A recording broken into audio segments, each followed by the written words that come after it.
Kellogg's Pep, the super delicious cereal, presents The Adventures of Superman. Faster than a speeding bullet. More powerful than a locomotive. Able to leap tall buildings at a single bound. Look, up in the sky. It's a bird. It's a plane. It's Superman. Yes, it's Superman. And today, as our brand new story unfolds, Clark Kent and Perry White are stunned by the strange behavior of Lois Lane. Yesterday, editor Perry White startled Clark Kent by telling him that Lois Lane, star girl reporter, had resigned from the Daily Planet. He said Lois had been acting strangely for several days and had accused him of persecuting her. Just then, Lois entered White's office in a highly emotional state, accused the gray-haired editor of trying to drive her out of her mind, and while White and Kent stood frozen in horror, she pulled a pistol from her handbag and leveled it at the editor. I'm going to put a bullet in that ugly, scheming brain of yours. Goodbye, Mr. White. Then, as Lois's finger tightens on the trigger, Kent leaps forward. Give me that gun, Lois. No, Give it to me, I said. There. Now, what's the matter with you? I don't know. Oh. Kent, what happened? It's all right, Chief. She just fainted. Get some water, will you? But she shot you. Oh, don't be silly. How could she shoot me? Get some water. Yeah, she did, I tell you. You jumped right in the path of the bullets. I saw you. Will you? Mr. White, Mr. Kent, what happened? Come in here, Jim, and close the door, will you? Okay. Gosh. It's all right, everybody. Just a little joke. Nobody was hurt. Close the door, Jim. And lock it. Okay. But what were those shots? What's the matter with Miss She Lane? fainted, that's all. Get me that bottle of water on the Chief's desk, will you?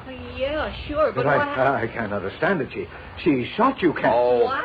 Lois shot Mr. Don't Kent. talk nonsense, either of you. Do I look as if I'd been shot? But you were. I saw He it. looks all right to me. Of course I am. Give me the water, Jim, please. Here you are. Look, will someone please tell me what happened in here? Lois went off her head for a minute, that's all. That's all. She tried to shoot me. Huh? I thought you said she tried to shoot Mr. Kent. No. She tried to shoot me. Then Kent jumped Please in be quiet, both of you. I'm trying to bring her to. Here, Lois. Lois, drink this. Oh, I don't get it. You said... He said... Quiet, please. Take it easy, Lois. Yes, now here. Drink a little water. All right. Gee whiz, I can't figure this out. Why would Miss Lane try to shoot you, Chief? I mean, Mr. White. Because she's nutty as a fruitcake, that's why. Holy smokes. What'd you do with the gun, Kent? I got it in my pocket. How do you feel, Lois? I'm all right. Why am I lying here? What happened? Got a little excited and fainted. I did. A little excited. It's a miracle we're both alive. Why, if Kent hadn't... Mr. White says you tried to shoot... Don't pay any attention to them, Lois. Here, come on, I'll help you into a chair. Oh, what's this all about? Please. Wait a minute. I seem to remember. Well, don't try to think now. Just relax for a moment. Something was driving me. I couldn't stop myself. It was as if my brain was on fire. Your brain was on fire. Now, you see, I told you... Please, Chief. Yes. The last few days I've had spells like that. Ever since... The cat. The what? She said cat. Now, what's a cat got to do with you trying to murder me? I tried to murder you. I don't think we should talk about it now, Lois. You need a rest. You've evidently been under a terrific strain. No, wait a minute. I've got to talk about it, Clark. I can't keep it to myself anymore. I'll go crazy if I do. Oh, gosh, what is it, Miss You Lane? better make it good, Lois. I don't like being shot at. I'm sorry. I couldn't help myself. Oh, I wish I were dead. Now, Lois, it's all right. You realize she's sick, Chief? Don't, Miss Lane. Please No, don't. you're right, Kent. Now, there, Lois. Now, it's all right. I know you didn't mean to do it. Now, stop crying and tell us about it. I will. I must. Only you won't believe me. You'll say I'm out of my mind. Oh, no, we won't, will we, Mr. Kent? Of course not. Now, pull yourself together, Lois. You know you can count on us. Oh, yes, of course. Now, tell us what's bothering you. We'll do everything we can to help you.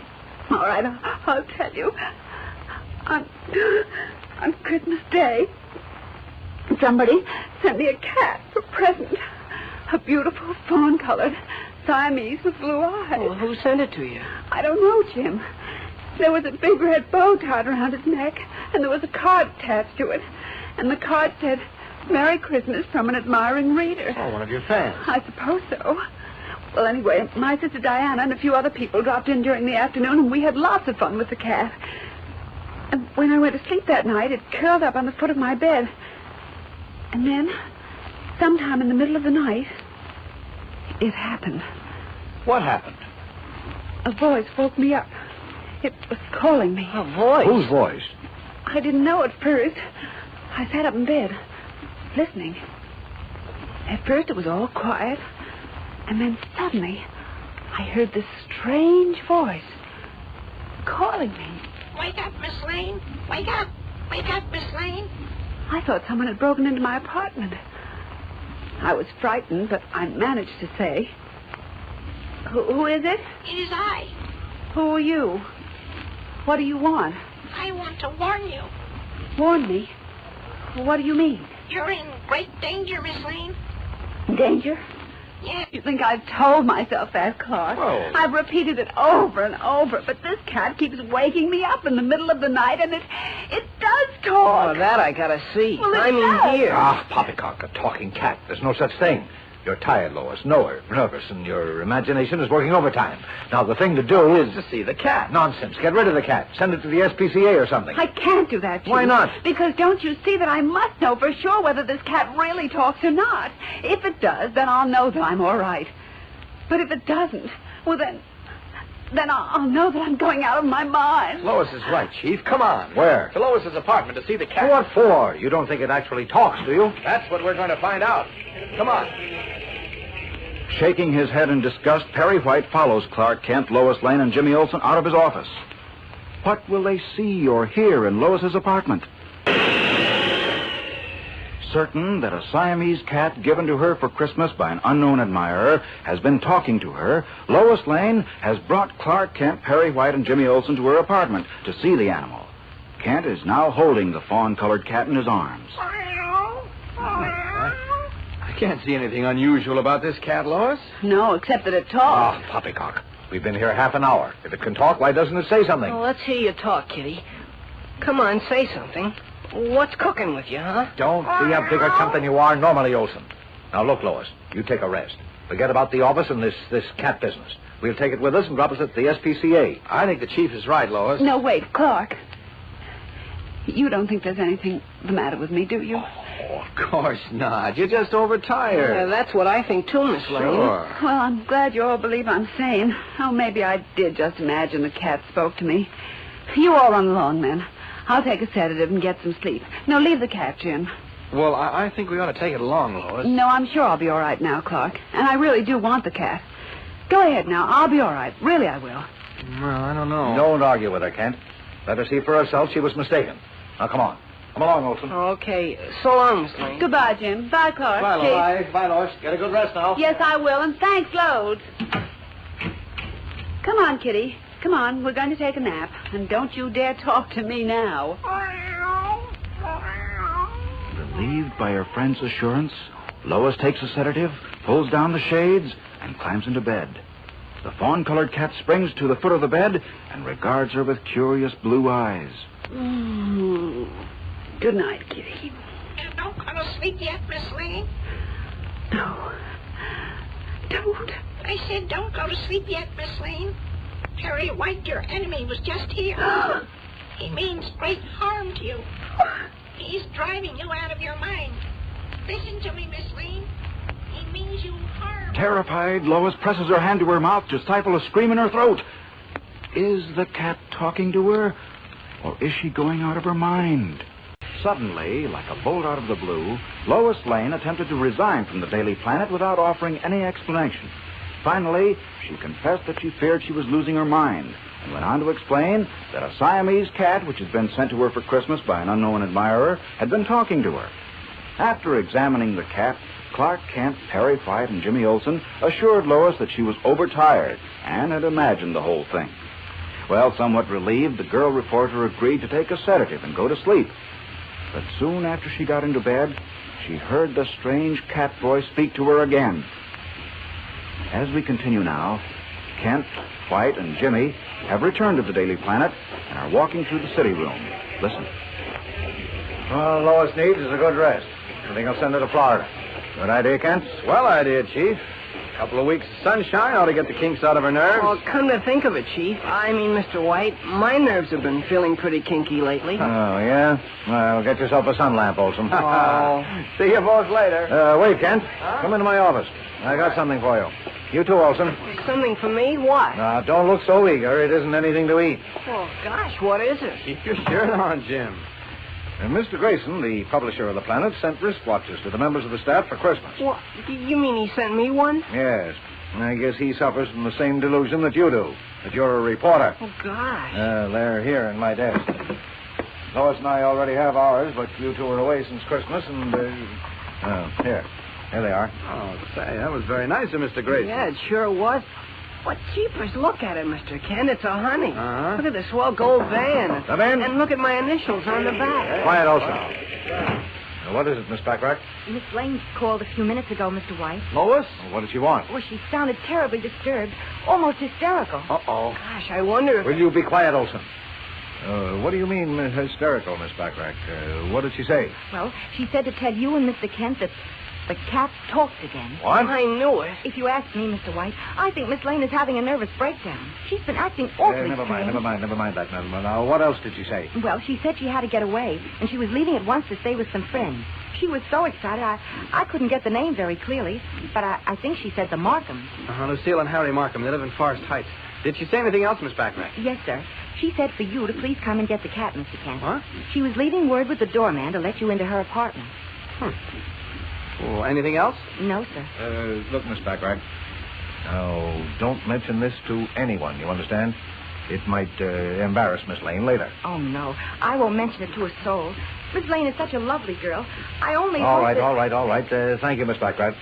Go back to your desk. Yes, sir.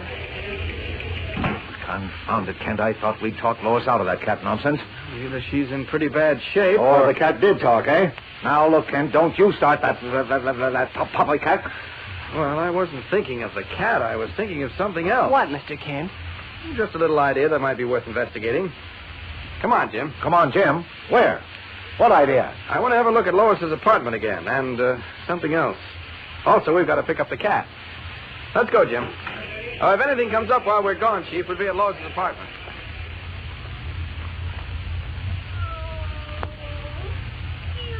I don't get it, Mr. Kent. Well, that's just an ordinary leather collar the cat's wearing. Why do you keep examining it? Yeah, I guess you're right, Jim. Okay, you can get down, Kitty. Go along. Huh? What do you mean I'm right? It's just an ordinary leather collar. Well, of course it is. What did you think it was? Well, whatever I thought, I was wrong. Come on, let's have another look at Lois's bedroom. Well, what for?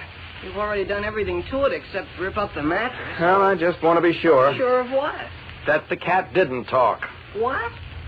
Holy mackerel, Mr. Kent. You don't mean to say you think this cat can talk, do you? Oh, of course not, Jim. I just meant that the cat voice Lois says she heard. But she didn't hear any voice. She only thought she did. Well, now, maybe she did hear it. Huh? But you just said that I said I don't believe she heard the cat. But she might have heard a voice she believed came from the cat. Well, how could that be? Well, now, look, suppose there were a speaking device hidden somewhere in this room, and somebody at the other end of it sent his or her voice into the room. Now, Lois knew there was nobody in the apartment except herself and the cat, so when she heard the strange voice... She thought it was the cat. Right. Well, that's why you were examining the cat's collar. Mhm. You thought it might be some kind of a receiver, huh? Yes, but I was wrong there. And I'm wrong about there being a hidden speaking device in this room, too. Well, how do you know? It might be in the wall someplace. No, it isn't. How do you know it isn't? You can't see through a wall. Yes, I can. I went over the walls and floor very carefully when we were here this morning. Oh. Well, maybe there's something in one of the closets. Or in the dresser. Or in that cabinet. No, there isn't. Take my word for it, Jim. And since this apartment is on the 16th floor and there's no fire escape, nobody could have projected the voice through a window. Gosh, who would do a dirty trick like that anyhow? No. Trying to drive poor Miss Lane nuts and telling her Mr. White was her enemy. Well, I don't know who would do it or why, but I'm certainly glad she went to visit the Markhams. Lucille and Harry are both jolly people and very fond of Lois. A week or so with them, and then maybe a trip to Florida, and she ought to be all right again. Okay, come on, Jim. Get the cat, and we'll be going. Oh, going where? Oh, we have to drop the cat at the ASPCA. That's what I thought you were going to say. You mean we're gonna have it put away? Oh, not necessarily. It's a very pretty cat, and someone may adopt it. We can't leave it here alone with no one to feed and take care of it. I'll feed and take care of it. You? Sure, I like cats, and so does my mother. Now, wait and a she's minute. been wanting a cat, too, so why can't I adopt it? Aren't you afraid it might talk to you? Oh, are you kidding? Oh, please, Mr. Kent, I'll be good to it. And you could see when I was holding it that it liked me. Okay. Take it home. There's a traveling box for it in the living room. Suppose that's the one it came in. Oh, I'll get it. Thanks, Mr. Kent. All right. Come on, kitty, kitty, kitty, kitty. Come on. Isn't that the phone? Yes, I'll get it. It's in here. Hello? Hello, is that you, Mr. Kent? Yes? This is Miss Backrack at the office. Oh, yes, Miss A Backrack. call just came in for Mr. White. Oh? When I said he stepped out for a little while, the party asked for you. Me? Yeah, I heard you say you and Jim were going to Miss Lane's apartment, so when this party said it was terribly important, What party? Mrs. Markham, she said to tell you Lucille Markham. Oh, yes. Miss Lane is visiting her. Well, what was the message? She just said to have you call her as soon as possible. She said it was terribly important about Miss Lane. She seemed very upset, Mr. Kent. That's funny. Did she leave her number? Yes, just a minute. Here it is. Forest Heights, 211. Now, wait till I write that down. Forest Heights, 211. That's right. Thanks. Oh, gee, Mr. Kent, I hope nothing's gone wrong with Miss Lane. Well, I'll find out. Thanks, Miss Backrack. Jim. Jim, come here, will you? Yeah? What is it, Mr. I'm Kent? afraid something happened to Lois, Jim. Gee whiz, what could... Wait a minute. Number clear. I want Forest Heights 211, operator. 211. That's right, 211. And please try to hurry it, will you? It's terribly important. Tensely, Clark Kent and Jimmy Olsen wait for the call to suburban Forest Heights to be completed. In Lois Lane's apartment, Clark Kent has just placed a call for Lucille Markham, Lois's friend.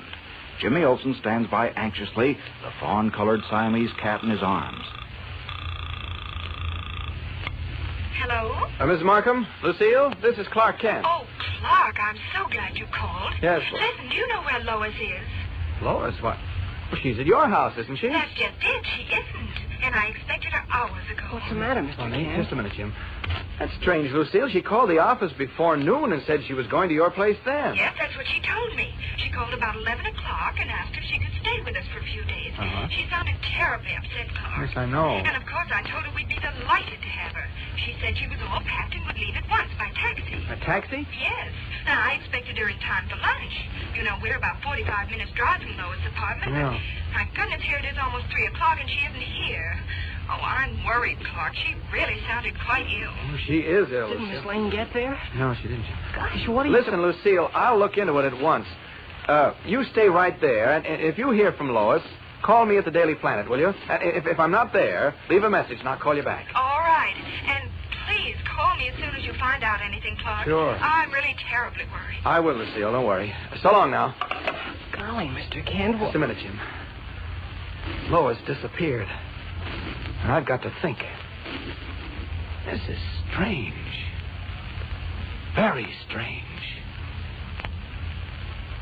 His mind racing desperately, Clark Kent looks carefully around Lois's bedroom again. Then at the Siamese cat, whose gray-blue eyes stare at him. What has happened to Lois Lane? And what is the strange secret of the cat Lois swears talked to her and warned her of grave danger? Lois Lane, star girl reporter for the Daily Planet, is in a state of panic. She is certain that a Siamese cat sent to her as a Christmas present by an unknown admirer has the power of human speech. She swears that she heard the cat talking to her, warning her to beware of Perry White, editor of the Daily Planet. Clark Kent and young Jimmy Olsen examined both the seemingly harmless cat and Lois's apartment, but found nothing. They were about to leave when a telephone call came through from Lucille Markham, a close friend of Lois's. Lois, it seems, had called Lucille to ask whether she could stay at the Markham house in the suburbs for a few days, and had assured Lucille that she was leaving immediately, and now, hours later, had failed to arrive. As we continue, it is early evening. Clark Kent and Jimmy Olsen are at police headquarters in the office of Inspector Henderson. Listen. Now, look, Inspector, this has gone beyond the point where it's a joke. We know Miss Lane entered a taxi in front of her apartment building at 11:30 this morning and told the driver to take her to Forest Heights where the Markhams live. The doorman heard her. Now it's up to you to locate the driver of that taxi. We're doing everything we can, Kent. But The driver seems to have disappeared, too. Well, it shouldn't require much effort to find a bonded registered taxi driver in a bright yellow cab. How do you know he was a bonded registered driver? Because... He might have been a mug planted in that cab to pick up Miss Lane. Gosh, I never thought of that. I did, but it doesn't hold water. Why not? Because the cab was one of the yellow taxi company fleet. The doorman remembers that. Now, if a yellow cab had been stolen, there would have been a report on it by this time. It's been 6 hours since Lois disappeared. Yeah, how about that, Inspector? Well, I admit I don't know the answer. But when we pick up the driver... And how long is that going to take? Confound it, Kent, will you quit riding me? I'm getting sick. Come in. Get in there. Go on. Okay, cop, okay. You don't have to push me. Who's this, Healy? He's the guy we're looking for, Inspector. The hacky who picked up Miss Lane. He is. Gosh. Well, now we're getting someplace. Where'd you find him? Oh, about 4 miles out on the River Parkway. He was part of the car, fast asleep. Or else he was making out like he was. I was asleep. Yeah, says you. Oh, never mind that. Where did you take Miss Lane, driver? If you're talking about the dame I picked up at the Frontenac Apartments this morning, kind of a good-looking dame. Yes, that's Miss Lane. Now, where did you take her? I didn't take her no place. Like I was telling this Dick, something screwy happened. Are you going to tell that cockeyed story again? It's the truth, so help me. Wait till you hear this, Inspector. I intend to. What's your name, driver? Joe Ross. Here's my hack license. Mm-hmm.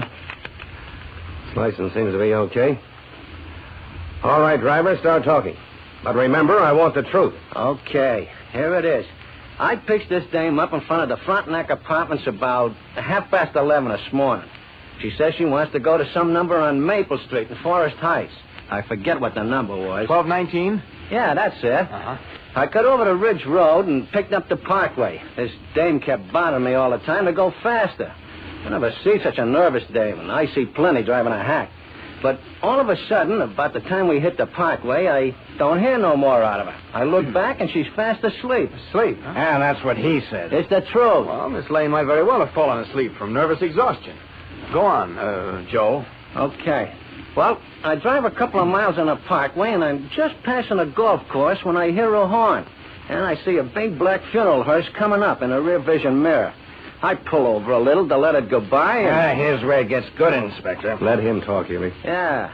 So like I say, I start to pull over, and here comes this funeral hearse up from behind, and it's really traveling. Mm-hmm. When it gets up alongside my cab, it jams on its brakes and starts crowding me over.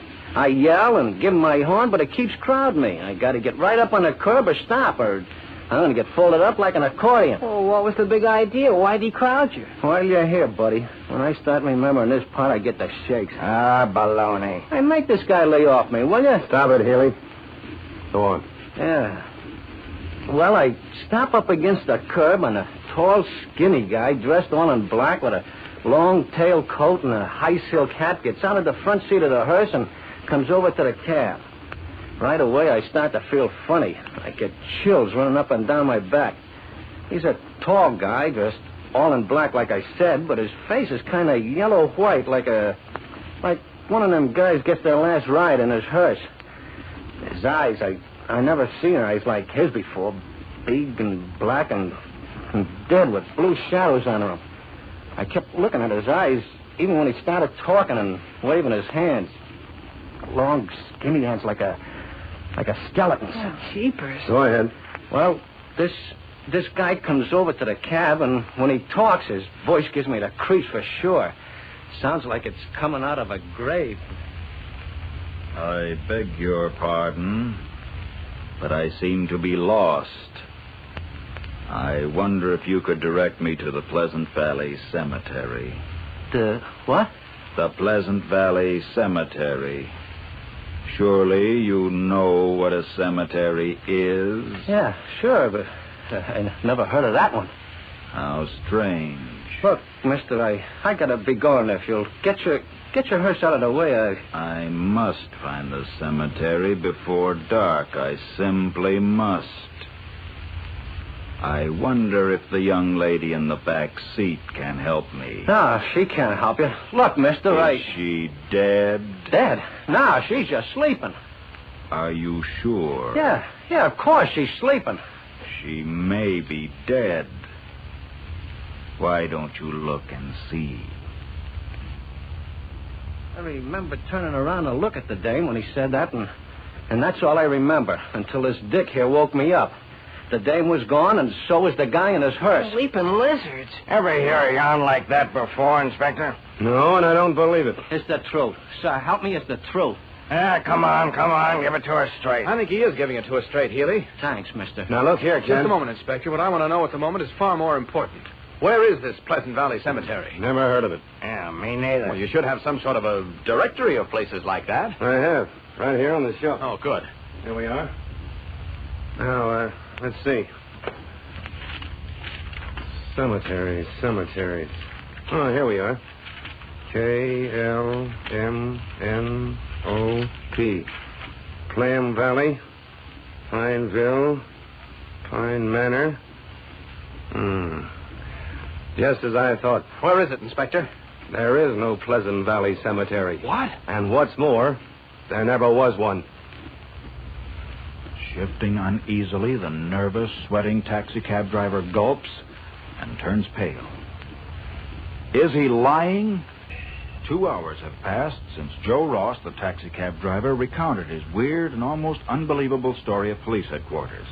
Jimmy Olsen is now back at home, having left Kent at headquarters. As we join him, he is telling his mother about the strange disappearance of Lois Lane. And according to the cab driver, the first time he knew the hearse and Miss Lane were gone was when the detective woke him up. Why, I don't believe a word of it. Do you, Jimmy? Well, I don't know, Mom. First, Mr. Kent said he did. Then when Inspector Henderson couldn't find the name of the cemetery in a directory he had, well, even Mr. Kent's kind of on the fence. And in the meantime, nobody knows where poor Miss Lane is. No. Oh, that's a pity.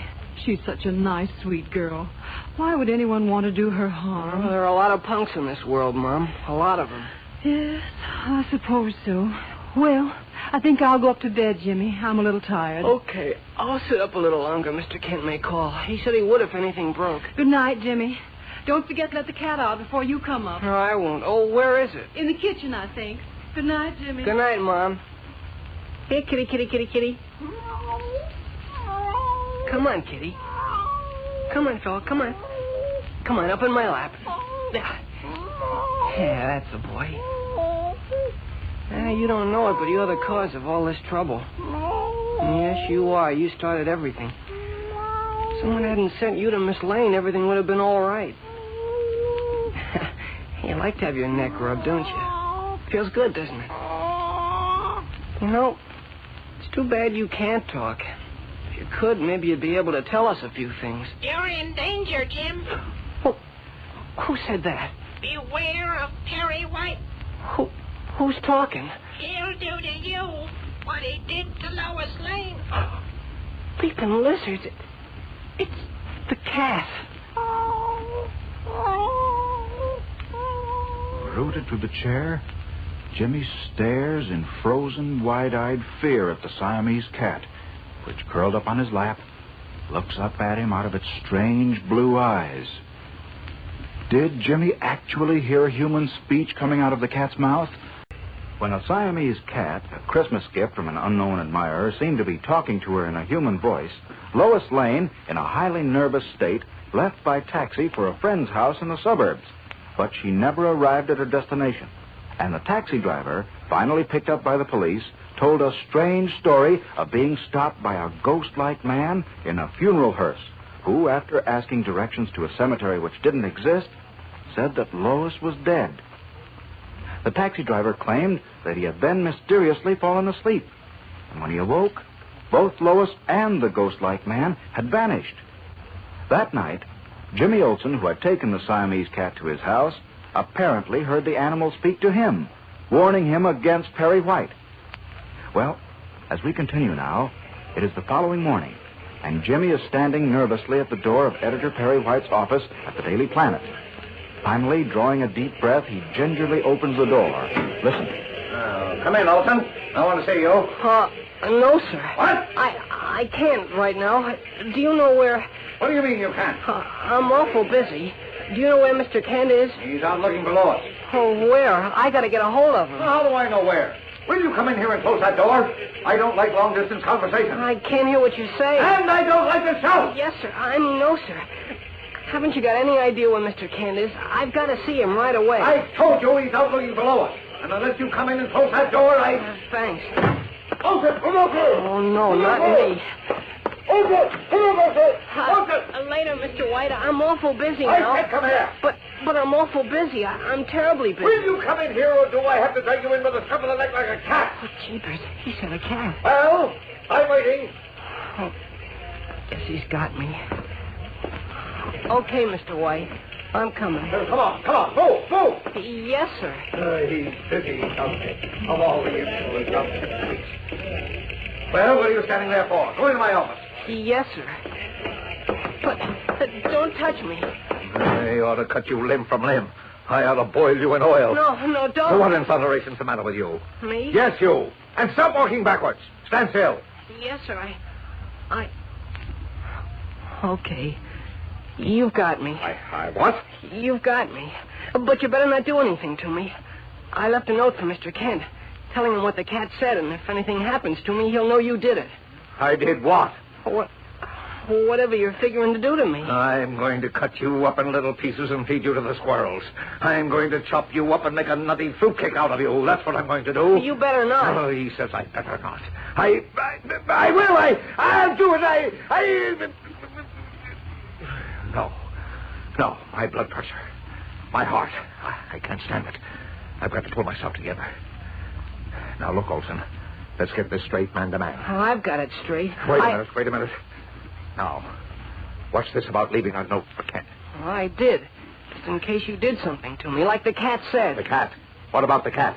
It warned me about you. The cat warned you about me? Yeah, last night. Just the way it warned Miss Lane. I see. Is this another cat? No, the same one. Miss Lane's Siamese. I took it. No, Miss Lane's Siamese. I see. Now tell me, did it call you on the telephone or write you a letter?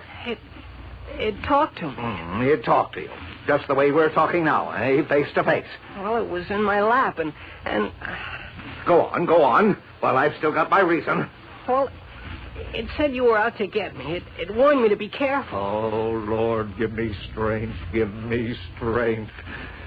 And you really believe the cat talked to you? I wouldn't have if I hadn't heard it myself. It was sitting in my lap in my own living room. And Mother had gone to bed, and nobody else was in the house. Then it talked to me. Yeah, it talked to you. Oh, my sweet sainted Aunt Tilly, that this should happen to me. First Lois, and now this apple-pated young moron. No, I can't stand it. I can't stand it. I can't. You better take it easy, Mr. White. Don't you know that a cat can't talk? This one can. This one can. I tell you, no cat can talk. It was late at night, and you were worried about Lois. You were thinking about that crazy story the taxi driver told, the ghost man in the hearse. Your imagination got away with you, and you thought you heard the cat talk, too. No, it wasn't my imagination, and I don't care what you say. I heard it, too. You crazy young idiot! I tell you... No, this is no way to handle it. I've got to be calm. Now, Olson, where is the cat? In Mr. Kent's office. In Kent's office, eh? I thought you said I brought it with me this morning. It's in its traveling case. I didn't want to leave it home in case it decided to talk to my mother and scare her. Oh, or maybe cook dinner and wash the kitchen floor, eh? Well, okay. Come on. Where? We're going to take the cat to Dr. Anstruthers. Who? Dr. Anstruthers. He's chief veterinarian at the Metropolis Zoo. Nobody knows more about animals than he does, and he's a friend of mine. He'll get this nonsense out of your head.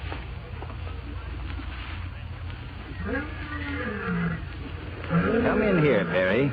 You too, young man. I have my fluoroscope in this office. Okay, Doc. Come on, Olson. Now, bring the cat over here, please. Well, what are you going to do now? Make one final test to prove to you that the animal can't talk. Now, let me have the cat, please. Thank you. Now, just sit there, kitty. No, don't try to get away. I'm not going to hurt you. That's a nice kitty. Now, will you turn off the light, please, Perry? The switch is right behind you. All right. Nice kitty. Now, all right, you'll both look through the screen. Right here. Gosh, you can see right into the cat. Uh-huh. Now, here are the larynx and vocal cords. Entirely normal, you see. No enlargements or distortions. There are the lungs, heart, liver, spleen. Nothing at all unusual, nor is there any mechanism in the body which doesn't belong there. Now, will you turn on the light again, Perry? Right. Well, you satisfied, Olson? Now, if you'll open the box, young man, I'll put the cat back in. Get in, Kitty. You didn't answer my question, Olson. Are you satisfied now that the cat can't talk? Well, You what? Well, I heard everything Dr. Anstruther said, but I heard it talk. All the stubborn idiot. Maybe you'd better put him under the fluoroscope, Doctor. Examine his head. I assure you, young man, neither this cat nor any other member of the feline family can talk. You were probably under a great strain, so you imagined... I didn't imagine it. I heard it. Heavenly days, what'll I do with him? I know. Take the cat and come along, Olson. Where? To my house. You and the cat are going to stay right there with me until you're convinced this is all a lot of nonsense. Come on now. Much obliged, Doc. Not at all, Perry. Pound some sense into your head, Olson, if I have to do it with a sledgehammer. Now, come on. Carrying the box containing the fawn-colored Siamese cat, Jimmy follows Editor White from the zoo to a taxicab. That night, in White's suburban house, the boy reporter is taking a shower preparatory to going to bed. While in the adjoining room, the gray-haired editor is stretched out on one of the twin beds reading a book. Suddenly, over the sound of the shower, Jimmy hears a yell. What? Oh, my God. That's Mr. White. Something happened. His heart pounding, Jimmy Olsen leaped from the shower as Perry White's anguished scream echoes through the house.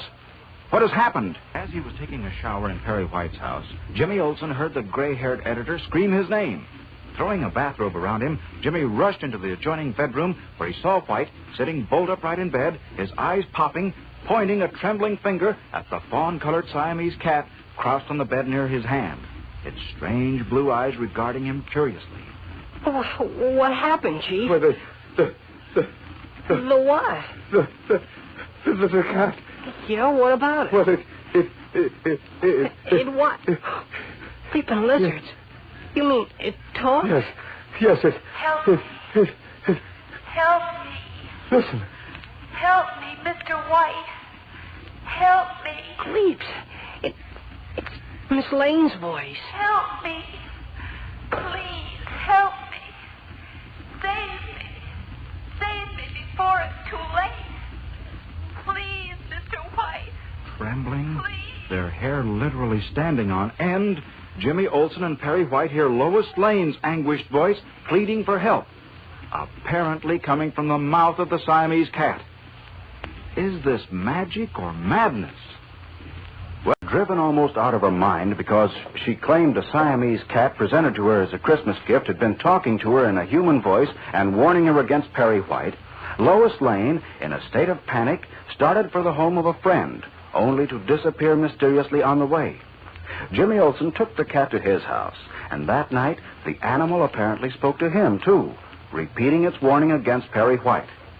Insisting that both Lois and Jimmy were letting their imaginations run riot, Editor White brought the boy reporter and the cat to his own suburban house the following night. While Jimmy was taking a shower, he heard White scream, and rushing into the bedroom, he saw the gray-haired editor sitting up in bed, pointing a shaking finger at the fawn-colored Siamese cat crouched beside him. Listen. Jim, listen. It's talking. Help me, Mr. White. Help me. Cleeps, it's Miss Lane's voice. Yes, and it's coming from the cat. Help me. Please, help me. Mr. White. Mr. White. Steady, Jim. Help me, Mr. White. It can't be. We're hearing things. I'm crazy. We're both crazy. Help me. Come to... Good Godfrey. Listen, Jim. I am listening. Come to 807 Myrtle Drive. 807 Myrtle Drive. Hurry. Cleeps. Oh, hurry. Hurry, Mr. White. Save me. Please. You got the address, Jim? Yeah. 807 Myrtle Drive. That's way out at the end of town. Oh, golly, what? Oh, there goes the cat. Come back here, Kitty. Let it go. But Let it go, I said. If I see that cat once more, I'll go stark raving mad. I am stark raving mad. Oh, Jim, you heard it, didn't you? You did hear it? Sure I did, only how could Miss Lane's voice come out of a cat? How could any human voice come out of a cat? But you heard it, too, and that's enough for me. Two people can't go crazy in exactly the same way at exactly the same time. Are you sure? Of course I'm sure. Now, come on, don't just stand there. Get into your clothes. My clothes? Yes, your clothes. Do you expect to go out in your bathrobe? Out? Oh, out. And Lois is in trouble, and we've got to help her. Yeah. Now, hurry up. Okay, but listen, how could Miss Lane, that cat... I don't know, but that was Lois's voice, and she said she needs help.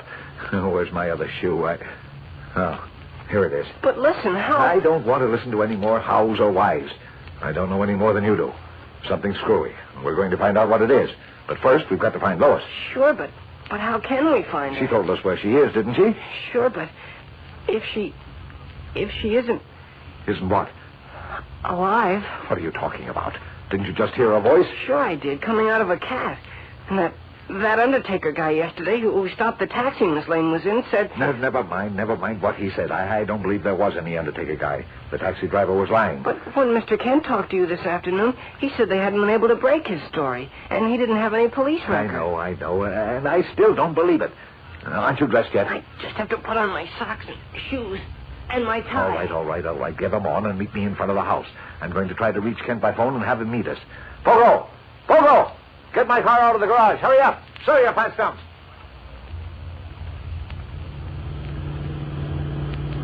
Okay. Here's Myrtle Drive at last. Now, what was the number again, Jim? 807. Gosh, it's dark around here. I wish Mr. Kent was with us. I told you I couldn't locate him. Keep your eyes peeled for number 807. I don't see any houses at all on this street. No, neither do I. Maybe this house is going to turn out not to exist. Like that cemetery the undertaker guy was asking about. Will you stop with that undertaker guy? But You heard me.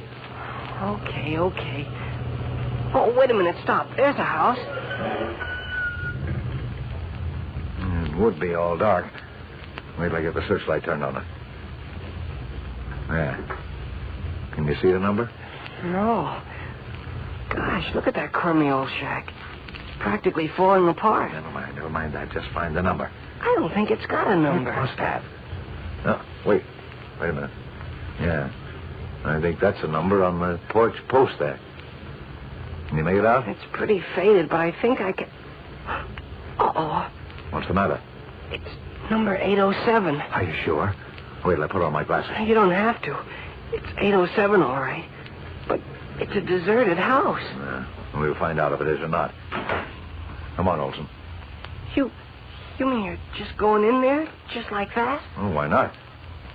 There's where Lois said she was, didn't she? Come on. But you can see nobody's in there. No, I can't. The house is dark. The windows are boarded over, and I can't see through them like Superman. Well, are you coming or not? Oh, aren't you even going to call the police first? Lois is in trouble, and you want to wait for the police. Well, stay in the car. I'll take care of this alone. No, wait, Mr. White. I'll go with you. Thanks for nothing. Now, look out now. Watch these steps.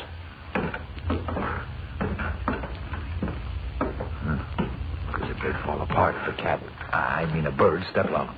The whole house looks that way.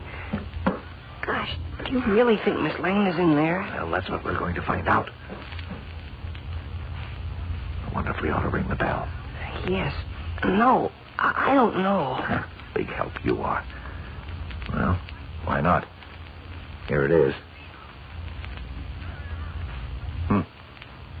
I don't hear it ring. No, neither do I. Man of order, probably. I'll bang on the door. You hear anything? No. I'll try again.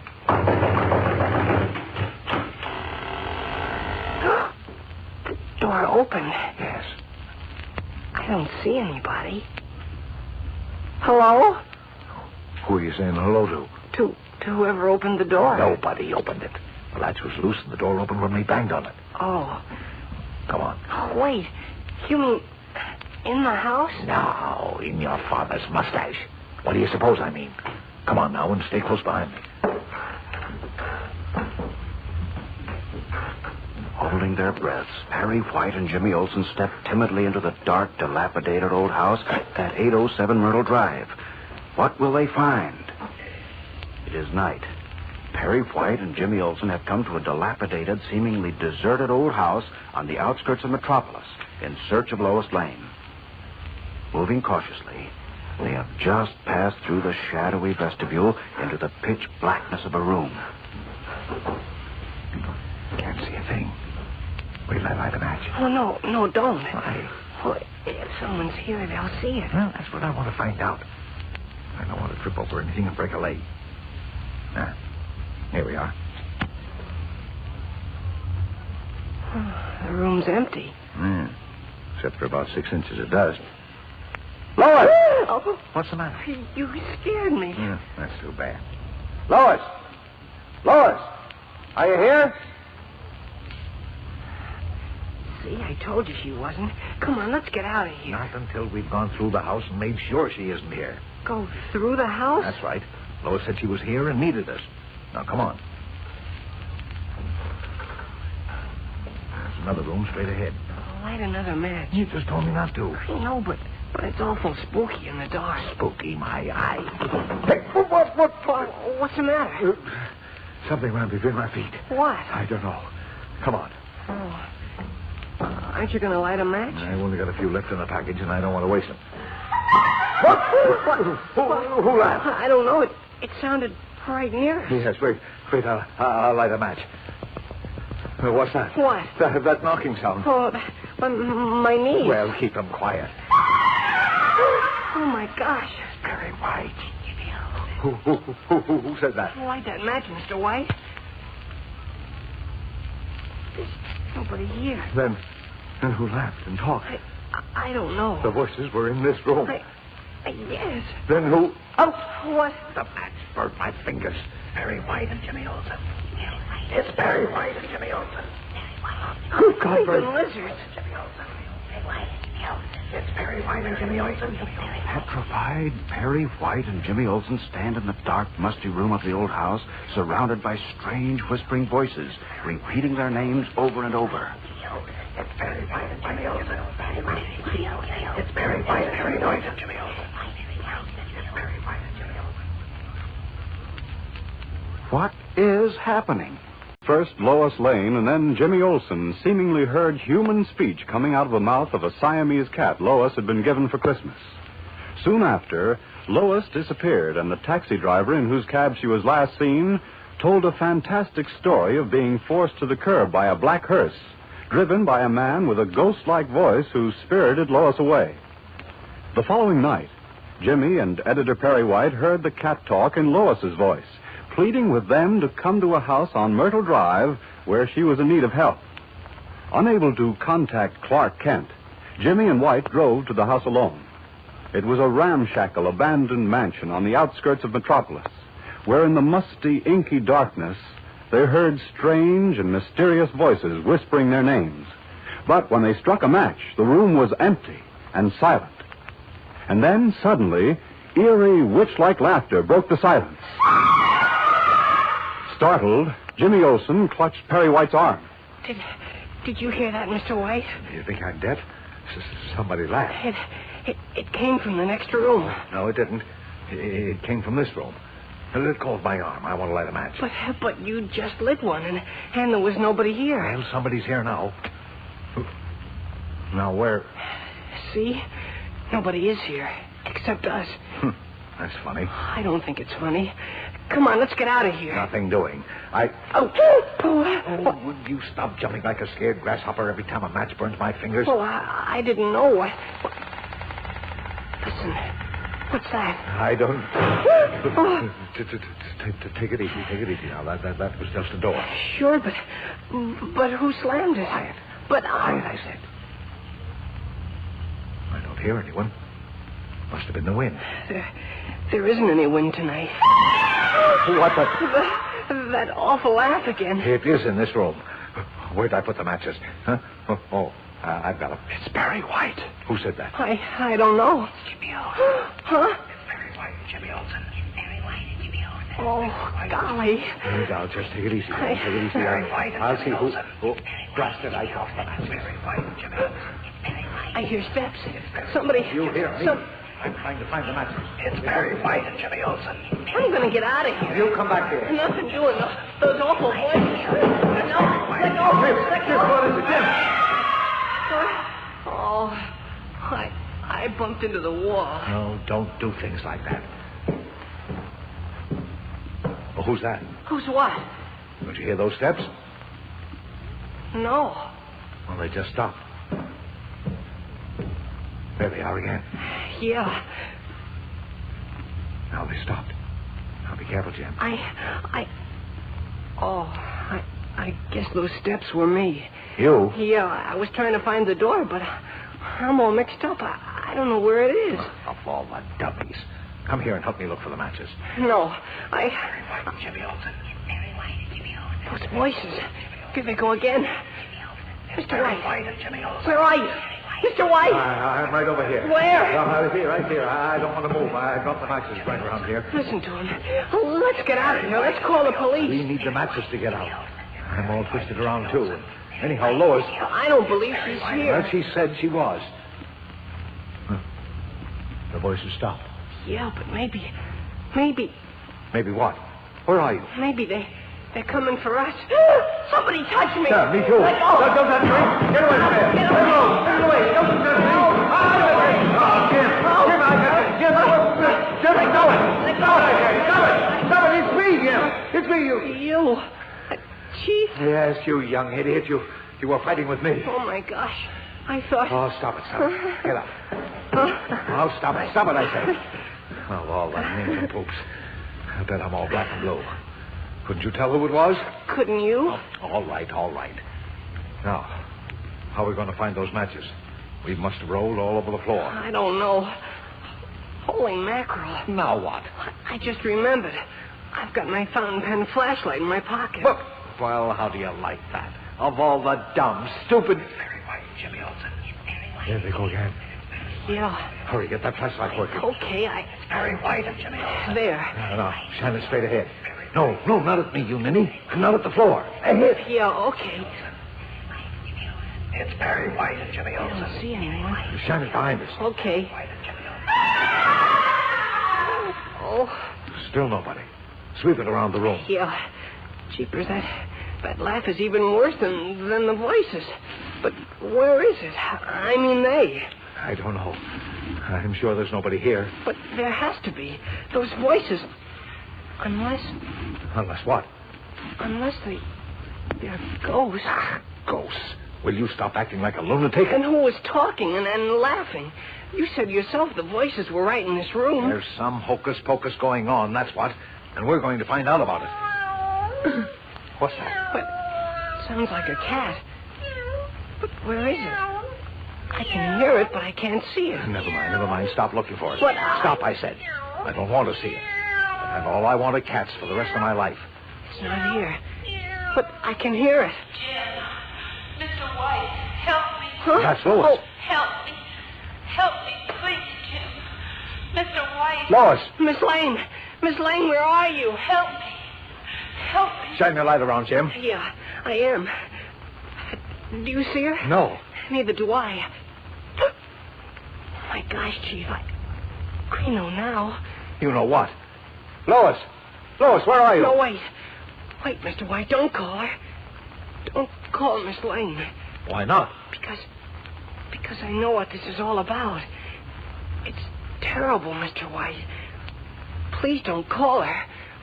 Please. With the cat meowing plaintively somewhere in the musty darkness of the room, Jimmy begs Perry White not to call Lois. Why? What has Jimmy suddenly discovered? The answer to the mystery? In the weirdly frightening darkness of a deserted house on Myrtle Drive, Jimmy Olsen, listening to the plaintive meowing of a cat, has suddenly decided he knows the answer to the strange mystery and is pleading with editor Perry White not to call to Lois. Please, Mr. White, please don't call Miss Lane. If you do... If I do, what? If you do, it'll be terrible. What in the name of Jupiter are you talking about? I just thought of it just a second ago. I remember reading about it in a book. Reading about what? Now, look here, Olsen. Unless you stop bushing about the beat, bashing around the bait, beating around the bush, there'll be trouble. It's about people and cats. What about people and cats? Oh, I read in this book that the ancient Egyptians believed that when people passed away, sometimes they turned into cats. So what? This is America, not Egypt. But maybe that's what happened to Miss Lane. Maybe she passed away and turned into a cat. You hear that? I'll bet it's Miss Lane. And I'll bet you should have your head examined. But we heard the cat speak to us in Miss Lane's voice, didn't we? I don't know. I don't know what we heard anymore. I don't know whether I'm coming or coming. Coming or going. Give me that flashlight. What for? Never mind what for. Give it to me. Here you are. Now, I'm going to search this house from cellar to attic. I'm going to find Lois if it kills me. Oh, don't say that, Mr. White. Please don't say it. Don't say what? That it's going to kill you.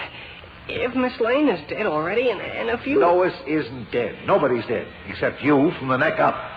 Now, come on. Where are you going? I told you I'm going to search every room in this house. Oh, no. Please don't, Mr. White. Please, it's dangerous. All right, if you think it's dangerous, stay right where you are. No, wait, Mr. White. Don't leave me. I'll come along. Well, what are you waiting for? Jim, where are you? Jim, answer me.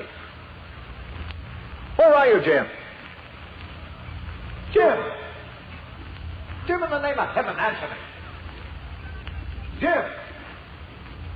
Suddenly and without warning, Jimmy Olsen has disappeared, vanished into the musty darkness like a wisp of smoke. Jim, where are you, Jim? Frantically, Perry White swings the flashlight back and forth and calls out to the boy reporter, but there's no response. Nothing but black silence. Now what has happened? A strange and baffling mystery is threatening our friends on the Daily Planet. First, Lois Lane claimed that her Siamese cat had been talking to her in a human voice, warning her against Perry White. Then, Lois mysteriously disappeared. Jimmy Olsen was the next to hear the cat talk and had warned him against Perry White. Finally, Jimmy and White seemingly heard the cat speak, this time in Lois's voice, begging them to come to her aid at a house on Myrtle Drive. Jimmy and White drove to the house, an old, deserted mansion on the outskirts of Metropolis, where in the musty darkness they heard weird laughter and strange voices whispering their names. But when Jimmy swung his pencil flashlight around the rooms, they could see no one. Suddenly, they heard Lois call to them. But as they started forward, Jimmy disappeared. As we continue now, Perry White, with the aid of Jimmy's flashlight, is searching frantically for the boy reporter. Listen. Jim, where are you? Jim, what happened? Where are you? Good Godfrey, those voices again. They're right in this room. But I can't see anyone. I'm going crazy. I know I am. Jim, Lois. Where are you, Jim? Jim, Lois. Where are you? Perry White and Jimmy Olsen. Lois. Calling desperately, Perry White stumbles about the dark, dust-laden, mysteriously empty room. Meanwhile, having failed to find any trace of Lois as Superman, Clark Kent, deeply worried, has arrived at Editor White's suburban home. In the kitchen, he's questioning Poco, Perry White's fat little cook, who, as you remember, speaks only in rhyme. Now, wait a minute, Poco. Let's get this straight. You mean to tell me you heard the cat talk, too? Yes, Mr. Kent. Strange as it seems, I was here in my kitchen when I heard screams. Screams? Oh, such terrible screams, they gave me a fright. And they came from the mouth of our Mr. White. Mr. White? I thought you said the cat. Oh yes, the cat.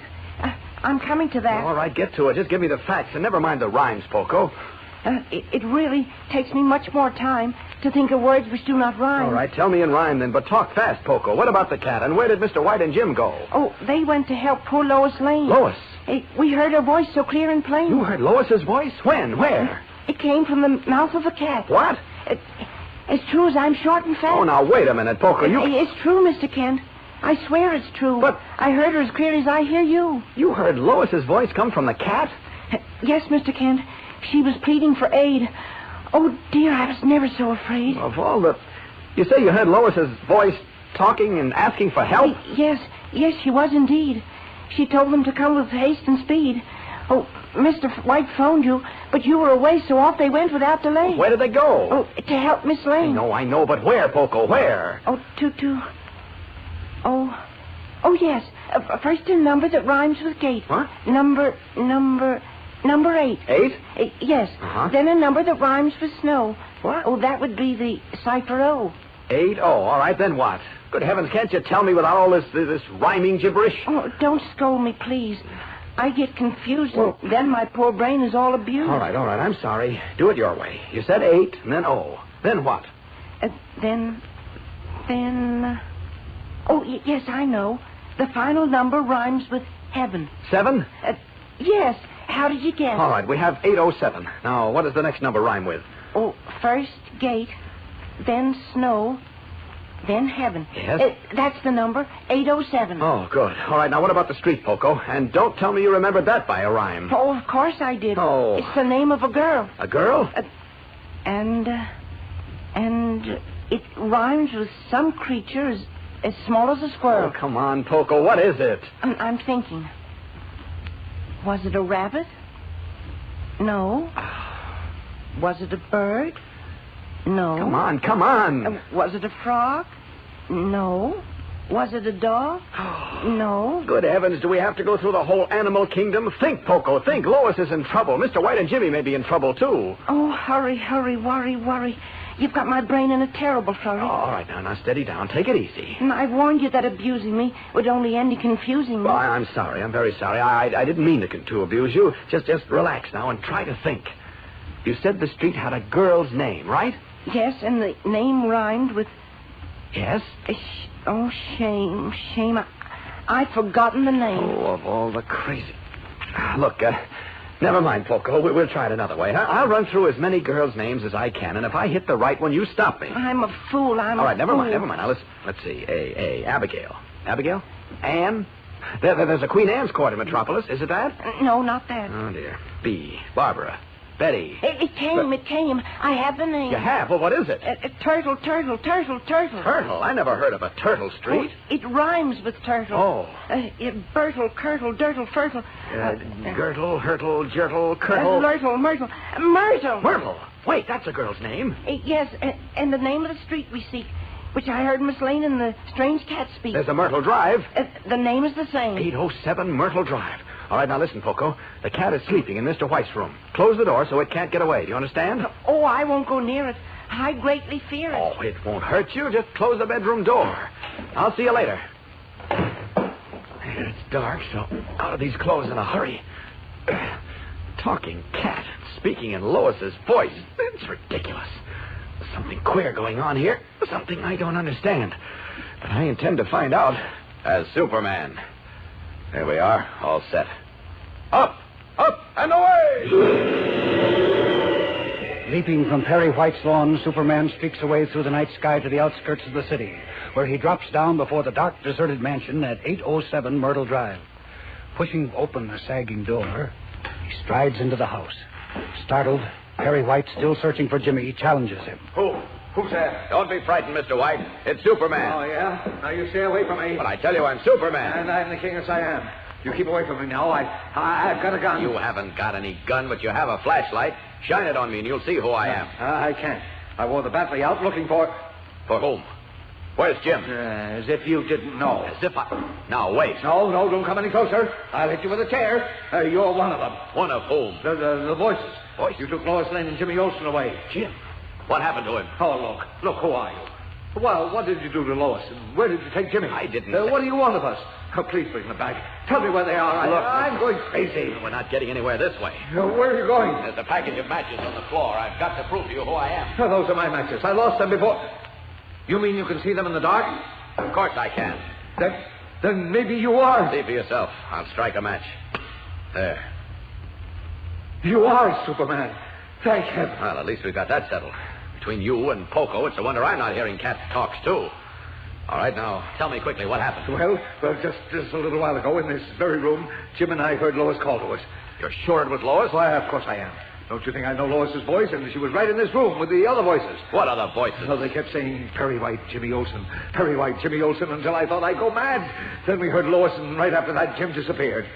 What? It's as true as I'm standing here. Oh, find him, Superman. Find him. He's somewhere in this house, and so is Lois. No, they're not. They must be. I tell you they're not. And what's more, Lois was never here. She is. I heard her. You couldn't have. And you couldn't have heard those other voices either. Except for you and Jim, nobody's been in this house tonight. What does Superman mean? How could Perry White and Jimmy Olsen have heard the strange voices if nobody has been in the house? In the musty darkness of the old house on Myrtle Drive where Jimmy Olsen mysteriously disappeared, Superman has just startled Perry White by saying, Except for you and Jim, nobody has been in this house tonight. You're wrong. I'm not wrong, Mr. White. There are only 2 sets of footprints in this room. Yours and Jim's. What? Yes. And there are no other footprints anywhere else in the house. Why, the dust is 2 or 3 inches thick on the floors. No one could have walked in without leaving footprints. Then how... Good heavens, Superman. Don't tell me I'm out of my mind. Wait, I can't be. Jim, what happened to Jim? He was right here with me. I can't understand it. Help. What's that? What? Help me. Mr. White, help me. Good Godfrey. That's Jim. Yes. Help me, Mr. White. I'm with Lois. Please help us. Help. Jim, where are you? Superman, he's right here. He's in this room. No, he isn't. He is. You heard him yourself. Yes, I heard him, but he's not in this room. What's more, he's not in this house. I can't understand it, Mr. White. I don't know where his voice is coming from. Help us, Mr. White. Help us. Please help us. Help. Help. Startled, Superman stands in the darkness with the trembling Perry White, listening to Jimmy's voice coming out of nowhere. The Man of Steel strains every sense and nerve, trying to fathom this weird, baffling mystery, which even he seems unable to solve. What has happened to Jimmy Olsen and to Lois Lane? And what is the secret of the strange voices? After revealing that a Siamese cat, a gift from an unknown admirer, had been talking to her in a human voice and warning her against editor Perry White, Lois Lane mysteriously disappeared. The following night, Jimmy Olsen and Perry White heard Lois's voice, apparently coming from the cat's mouth, telling them she was at a house on Myrtle Drive and needed help desperately. Driving to the house, a seemingly deserted old mansion on the outskirts of Metropolis, they heard strange voices whispering their names. But when they flashed a light around the room, they could see no one. Then, as they heard Lois call to them, Jimmy disappeared. And when Superman arrived a few minutes later, he told White that neither Jimmy, Lois, nor anyone else was in the house. Just then they heard Jimmy calling faintly for help, but Superman was unable to see him. Puzzled, he stands beside the trembling Perry White in the dark, musty room. Listen. That's strange. Jim sounded as if he were right here in this very room. Oh, of course he did, and he is. Strike a match, Superman. He isn't in this room, Mr. White. He isn't anywhere in the house. He must be. We heard him. I know, but he isn't here. There's no one in this house except you and me. And there are no hidden speaking devices in the walls or floor. I can't understand it. Oh, I'm going out of my mind. I'm stark raving mad. There must be a logical explanation for all this. Oh, must there? Yes.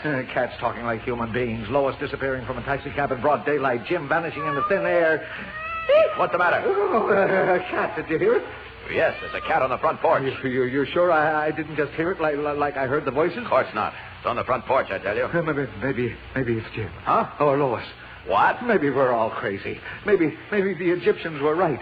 What Egyptians? What are you talking about? Jim said the Egyptians believe that when a man dies, he turns into a cat. Oh, now, wait a minute. I heard the cat talk with my own eyes. I mean, with my own ears. I heard it in my own bedroom. You did? It talked with Lois's voice. I'm surprised at you, Mr. White. You know better than to believe silly superstitions like that. No, I don't know what to believe anymore. I think I'm going out of my mind. I think I am out of my mind. Now, pull yourself together. We've got to find Jim and Lois. No, I don't think we'll ever find them. Of course we will. Now, listen, try to remember. Just where were you when Jim disappeared? Here in this room. No, we were in the next room. I can't remember. Well, he couldn't have disappeared from this room. Let's have a look at the other room. No, wait, don't leave me, Superman. I'm right here. Where? Where? I can't see you. Right here. Uh-oh. What's the matter? Stop, don't move. What? Don't move, I said. There's a trap door right in front of you. A trap door? Yes. It's set on spring hinges in the floor. That's how Jim disappeared. He stepped on that trap door. Good Godfrey. Of course, Jim went through the trap door. Wait a minute. That's queer. What is? What's under the trap door? Nothing. Nothing? Just a hole, a rough excavation under the house. Looks as if someone started to build a cellar once and gave it up. Is Jim down there? No, nobody is. Except what? the cat that was on the front porch a minute ago. The cat? Yes, now don't go getting any crazy ideas. Maybe Jim, the cat... Look, Mr. White, you're letting your imagination get the best of you. Now, you've got to pull yourself together. No, I can't. I'm done for. I can't stand anymore. I'm an old man, and now I'm losing my mind. Snap out of it. There's work to be done. That's your car out in front, isn't it? I don't know. It may not be a car anymore. Maybe it's an elephant. Don't be silly. Get in the car and drive to the nearest telephone. Call Inspector Henderson and tell him to come out here. Then go back to the Daily Planet and wait. Henderson, Daily Planet, all right. Here, wait a minute. I'll help you around the trap door and out of the house. Careful now. Wait a minute. Let me lead you. Oh, Jim, Lois, talking cat. Take it easy. No, I can't stand it. I can't stand it. Steady now. Here we are. All right, come on. There, you can see now, can't you? Yes, I feel better out here. Okay. Call Henderson, then go back to the planet. Where are you going? To look for Jim, of course. And Lois. I heard Jim's voice. He must be somewhere around here, and I intend to find him. See you later, Mr. White. Up and away!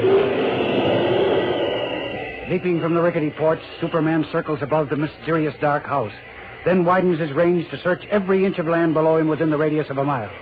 But finally, worried and baffled, he gives up. A steeple clock is striking midnight as the Man of Steel, once more in the guise and garb of Clark Kent, walks through the city room of the Daily Planet, then enters the office of Perry White, where the gray-haired editor is anxiously pacing the floor. Anything new, Chief? Huh? What the... Oh, it's you, Kent. Did you hear from Inspector Henderson? Yes, but no snow. He said that he couldn't find Jim or Lois either, and he said the same thing about Superman did. Oh, what's that? That the dust in that old house on Myrtle Drive is inches thick. Nobody could walk in it without leaving footprints. Yes, I know. And the only footprints were in the two front rooms. They were mine and Jim's and Superman's. Uh-huh. So where did those voices come from? You got me. I made certain there were no hidden speaking devices in the house. Then what happened to Jim and to Lois? Unless Superman can find them. He hasn't been able to yet. How do you know? He told me to wait. Here. He hasn't been able to find a trace of them. Did you see him? Oh, I was in touch with him, yes. Well, then what'll we do? It isn't only us, it's Jim's mother. I've been walking the floor wondering what to tell her when in case Superman didn't find him. Yes, I've been thinking about that, too. We'd better call her, Chief. Want me to do it? No, that's my job. I'm Jim's employer. I'll do it right now. Might as well get it over with. Now, let's see. It's... Metropolis 60129. Huh? Oh, 0129. Uh-huh. Poor woman. Probably worried to death. Well, maybe by this time she's used to Jim being out late on assignments. Only I could offer her some hope, but I can't. I haven't given up hope yet. I have. Lois has been gone for 2 days, not a trace of her. And now Jim disappears into thin air, too. Oh, now listen to me, Chief. People don't disappear into thin air. They did. Oh. It's funny. What? Why doesn't Mrs. Olson answer? She couldn't have gone to bed. She never does until Jim gets home. Then where... Oh, here she is now. Miss Olson? This is Perry White. Oh, I'm all right, thanks, yes. Listen, I'm afraid I have some bad news. You see, Jim... Is he fired? Oh, no, nothing like that. You see... Do I what? What's the matter, Chief? Just a minute, Ken. Wait a minute, Mrs. Olson. Say that again. Are you sure? No, of course not. It isn't necessary. It isn't necessary. No, nothing. Good night, Miss Olson. Good night. Kent. What is it, Chief? Mrs. Olson says Jimmy is home in bed. What? Fast asleep. Amazed, Clark Kent stares at Editor Perry White. Jimmy Olsen safe at home and asleep in bed. What does this mean? Informed by Jimmy Olsen's mother that the boy reporter was safe at home and fast asleep, Clark Kent and Perry White drove to Jimmy's house, eager to learn what had happened to him and why he had failed to get in touch with them after the experience at the deserted house.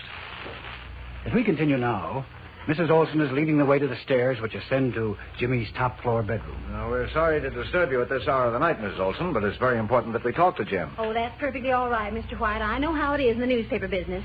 Tell me, have you heard anything of Miss Lane? No, not yet. Oh, my, the poor thing. And such a lovely girl she is, too. Jimmy's room's at the head of these stairs. I'll take you up. What the... What's the matter, Kent? I know where Jim's room is, Mrs. Olsen. You don't have to bother coming up. Well, if you don't mind, then I won't go up with you.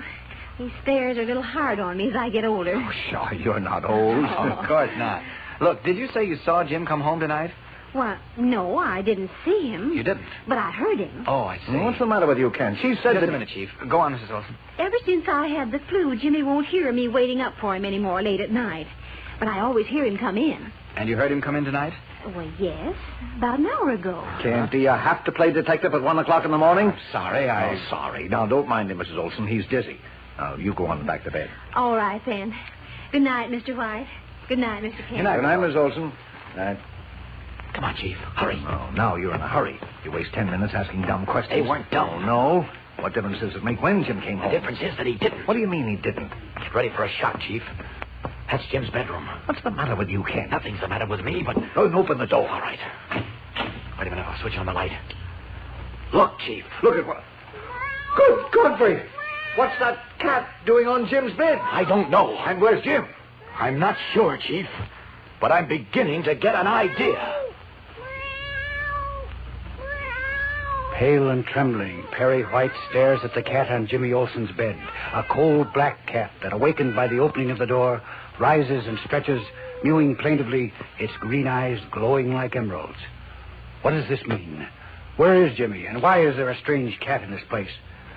A fawn-colored Siamese cat, which was sent to Lois Lane as a Christmas gift, has been creating havoc among our friends on the Daily Planet.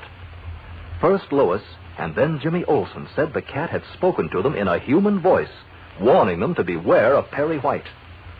Then Lois mysteriously disappeared from a taxicab in broad daylight, and Jimmy disappeared from a deserted house to which Lois, whose voice apparently came from the mouth of the cat, had summoned them. When even Superman could find no trace of the boy reporter, Perry White phoned Jimmy's mother, only to be told that Jimmy was home, safely asleep in his bed. Amazed, White and Clark Kent hurried to the Olsen home. But when they opened the door of Jimmy's top-floor bedroom, they saw not the freckled-faced boy reporter, but a black cat, which mewed plaintively at them from the bed. Listen. Kent, Kent, look. I see it. A cat. It's A cat. You said it before, Chief. Jimmy. It's Jimmy. Oh, now, wait a it's minute, Jimmy, Chief. I tell you. It must For be. heaven's sake, Chief, you... There, you see? He answered us. Are you out of your mind? Yes. No, I don't know. But it has to be Jim. Mrs. Olsen said he came up here a little while ago to go to bed. She was mistaken. Well, how could she be? And she isn't. But... It all makes sense now. Nonsense, you mean? No. First Lois and then Jim disappeared. Something happened to them, and they turned... Now, don't give me any more of that ancient Egyptian superstition about people dying and turning into cats. Well, I laughed at it, too, when Jim reminded me of Well... it. But I heard Lois's voice coming from the cat. Oh. Not this one. The Siamese. You couldn't have. I tell you I did, with my own 2 ears. So loud, Chief. We don't want to frighten Mrs. Olsen. And stop being silly. I only wish I was being silly. You are. But I heard her, I tell you. So did Jim. Cats can't talk. You know that. It was some kind of a trick. Well, that's what I kept saying until I heard it talk in Lois's voice. Oh. And then in the old house, we heard her again. Well, we couldn't see her. And Superman said she hadn't ever been in the house. That's right. But we heard her voice. And then we heard a cat. And Superman saw a cat. Well, so what? Cats often hang around deserted houses. Not talking cat. Now, wait a minute. And after Jim disappeared, we couldn't see him either. But we heard his voice, and then we heard a cat. Oh. And Superman saw a cat under the house where Jim had gone through the trapdoor. Again, I say, so what? Cats like to go under houses. For heaven's sake, Chief, at your age. Then where is Jim? Well, I'll admit I don't know. And I'll tell you where he is. He's... You stay away from me, cat. Chief, Mrs. Olsen. Oh, yes. Now, look here, Chief. Unless you stop acting like a child, I wash my hands of the whole Now, matter. you get that cat away from me. Do you hear? You get it the way I say. Now, you see? I told you to keep your voice down. It's all right, Mrs. Olsen. I heard Mr. White scream. Oh, well, he's always screaming about one thing or another. Now, we don't want to scare her. Pull yourself together. No, I can't. I've come all apart at the seams. My head is going around like a top, and my legs won't hold me up. Well, then sit down. Whatever you do, don't repeat any of that cat nonsense to Jimmy's mother. If it only was nonsense. Are you sure everything's all right? Oh, certainly. Why, well, where's Jimmy? There he is. Where? I don't see him. And what's that cat doing here? Jim doesn't seem to be here, Mrs. Olsen. Are you sure he came home tonight? Well, of course he did. I heard him. But you didn't see him. Well, no. Like I said, since I had the flu, Jimmy won't let me wait up for him anymore. But I heard him come in and go up to bed. You mean Jimmy didn't come in? Well... It was someone else? It was... Kent, will you stop kicking me? You probably didn't hear anyone, Mrs. Olson. Oh, but I'm sure I heard his door open. He was very quiet. I know he didn't want to wake me, but he... Well, you see, the chances are you dreamed it, or maybe Jim did come home. I'll say he did. I can't imagine where this cat came from. You say Jimmy did come home, Mr. Kent? Well, I thought you said... Oh, I said maybe he came home to, to get something, some notes on a story or something, and then went out again. Very quietly, so as not to disturb you. Oh, you mean he's on assignment? No, he... Ow! Kent, if you don't stop kicking me... I'm sorry, Chief. I didn't want to step on a cat. We better be going now. It's late. I can't imagine where that cat came from. Unless Jimmy was home tonight and he found the cat outside and brought it in with him. He's been bringing home stray animals ever since he was able to walk. Well, that's very likely. I hope he doesn't start bringing mice home now. Mice? Mr. White's so tired, he doesn't know what he's saying. He often gets that way. Don't worry, Mrs. Olson. I'm sure Jim will be home soon. All right, come along, Chief. I'll take the cat out with me. Here, kitty, kitty, kitty. Come on. Are you sure everything's all right, Mr. Kent? Oh, certainly. Mr. White's been acting so strangely. Who, me? Why, I'm fine. I'm wonderful. Couldn't be better. I don't understand all this. Mr. White's very funny, isn't he? He's practicing that new laugh. Well, we'll be going. Now, don't you worry about anything. Come along, Chief. Good night, Mrs. Olson. Good night. Now, wait a minute, Kent. Hold on. What's the matter? What's the idea of not letting me drive my own car? You're in no condition to drive tonight. If a cat ran across the street, you'd probably wind up wrapped around a telephone pole. Don't mention cats to me. Oh, I hope I never see another one as long as I live. The way my heart's been acting up, I don't think I'll live through the night. You don't know what I've been through. Well, I do know you've been acting like a chump. What? How dare you talk to me like that? Believing cats can talk. Thinking Lois and Jimmy turned into cats, and you the editor of a great newspaper. Well, I'll admit now that I've had a chance to cool off. It does seem a little preposterous. A little preposterous? Yes, but what? Well, I heard Lois's Siamese cat talk, and in Lois's voice. There you go again. I tell you, it was a trick. How could it be? The cat was right beside me on the bed. I practically had my hand on it. It was a trick, a very clever trick. Will you stop saying that? I kept telling myself the same thing. But what happened to Lois and to Jim? And how could we hear their voices in the old house when even Superman couldn't see anybody? I don't know how yet, but I intend to find out. You intend to find out? Yes. Mr. Sherlock Holmes. Superman couldn't find out, but you can. Yes. Now, then, tell me this. Even if it was a trick, who would do a terrible thing like that? That's a little detail I intend to uncover, too. Now, you do. How?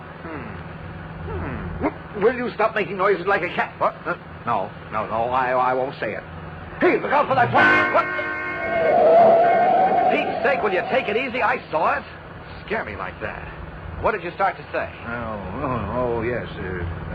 What did you do with the black animal we found in Jim's room? Oh, you mean Jim? Yes. No. Yes. No. How do I know what I mean anymore? I've had more than I can stand, Kent.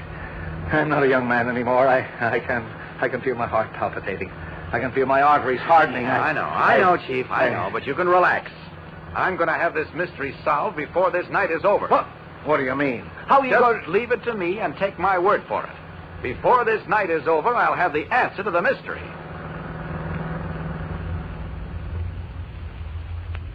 How does Clark Kent intend to solve the baffling mystery tonight? Refusing to tell Perry White how he intends to solve the mystery, Clark Kent drove to the editor's suburban home, picked up the Siamese cat which Lois, Jimmy, and White insisted had spoken to them, and returned to his own metropolis apartment with the animal, accompanied by Perry White.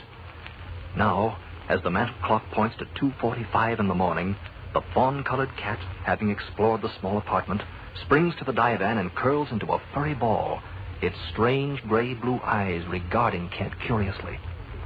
White breaks the silence.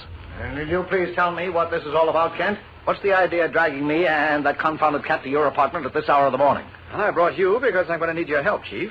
And I brought the cat because I expect it to tell me the answer to this whole riddle. You expect it to tell you? Yes. Unless I'm very far wrong, and I don't think I am, we're going to learn from Kitty here where Lois and Jim are, how and why they disappeared, and everything else. Now, wait a minute. You said you didn't believe the cat could talk. I don't. What? Now, hold on. I may be a little screwy after everything what's happened. But I'm not so screwy that I can't recognize two conflicting statements when I hear them. Oh? First you say the cat can talk, and then you say it can't. Well, it can't. But it will. What? Of all the... Now, wait, Kent. Now, wait, take it easy.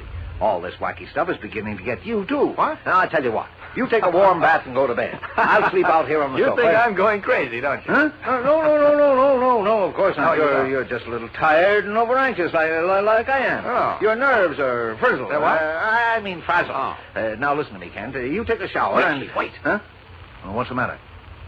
The cat's going to talk. Who said it was? I did. Now, don't move and don't say anything. Well, how do you know it's going to talk? I'm telling you it will. No, you are you? Kent, you're crazier than I am. Why? You're twice as crazy. Wait a minute. You Wait, will you? It's going to talk.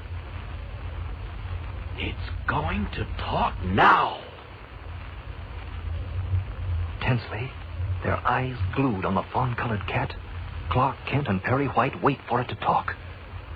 If Kent's hunch is right, the answer to the puzzling mystery is close at hand. First Lois Lane, and then Jimmy Olsen disappeared mysteriously after revealing that Lois's Siamese cat had spoken to them in a human voice, warning them to beware of editor Perry White. Then White, too, insisted he had heard the cat speak in Lois's voice, and he told Clark Kent he was afraid he was losing his mind. Kent promised to solve the baffling mystery that very night and brought the frightened gray-haired editor of the Siamese cat to his apartment. The cat, he said, would reveal the whereabouts of Jimmy and Lois and all the other answers to the riddle. As we continue now, Kent leans forward tensely, watching the fawn-colored cat crouched on the divan. Pale and haggard, Perry White paces the floor like a caged lion. Listen. Now, look, Kent. Wait, Chief. The cat's going to talk. I thought you said it can't talk. It can't. But it will. No, it can't. But it's going to anyhow. That's right. I don't get it. Now, please be quiet, will you? Any second now. Any second now, you're going to bring a rabbit out of a hat. Wait a minute. Great Chief, what's it? I thought I was crazy. Look, compared to you, I'm as sane as a newborn baby. Will you be quiet? No, I won't. All this talking cat stuff and Lois and Jim disappearing has finally got... Now, listen to me. Now, relax, Kent, relax. Keep your nerves a rest. I'll heat up some milk for you. Come back here, please. Hot milk is the thing for frazzled nerves. Will you sit down? In fact, I'm going to have some myself. Now, you wait right Will there. you please come back here, or do I have to pick you up and carry you back? No, I'll take it easy, Kent. I'll try to control yourself. Chief, I'm telling you for the last time, come back here. All right. I'm coming back. I see. Now, don't get violent. Try to get a grip on yourself. I ought to get a grip on you. No. Now, Kent... Talking cats, Lois and Jimmy disappearing into thin air. I know just how you feel. Just thinking about it makes the little colored pinwheels go round in your head, doesn't it? In my head? Okay, in my head. Now, try not to excite yourself. You'll feel better soon. I feel lots better than I did. Already, I feel fine. What's that? Just the cat meowing. What did you think it was? I don't know. Maybe you thought it was Jim. Oh, no, that's right. You decided Jim was the black cat on his bed. This Siamese cat must be Lois. Or have you discarded the silly theory that human beings can turn into cats? No, don't talk like that, Kent. You'll drive me crazy again. All right, then stop acting silly. You said I'd solve this mystery tonight, didn't I? Oh, sure, you did, Kent. Sure, you did. And I will. Talking cats.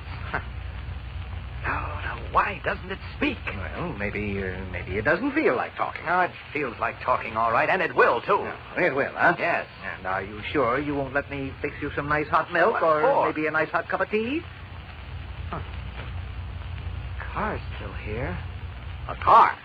Here? You mean you see a car in this room? No, of course not. Down in front of the building. You can look through the floors and brick walls and see a car down in front of the building, eh?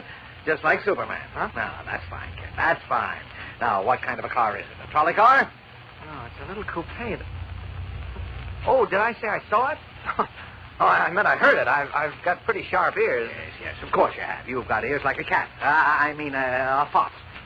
What about the car? Oh, uh-oh.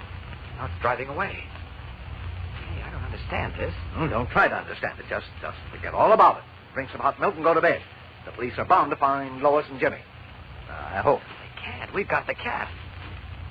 Don't understand why that car drove away after following us here.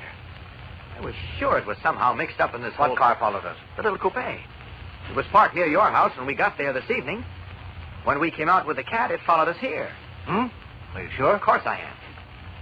See, my hunch is that whoever's behind all this crazy stuff is the unknown person who sent that cat to Lois in the first place. He kept watch outside Lois's apartment building.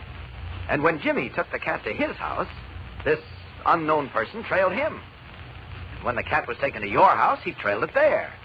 And when we brought it to your place tonight, he trailed us here. That's right. Now, even if that were true, which I doubt, how does it account for Lois and Jim disappearing and the cat talking?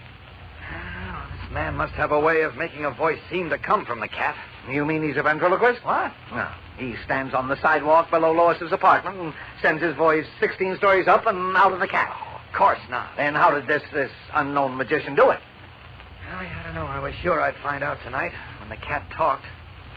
Always talked before when it was taken to a new place. But now...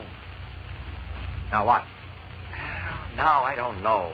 No, of course you don't. Neither does anybody else. Now take my advice and forget about it, at least until morning. Now, you need a good night's sleep to steady your nerves. So do I. Now, come on, wait. What's the matter? Cat's opening its mouth. Maybe it's going to talk.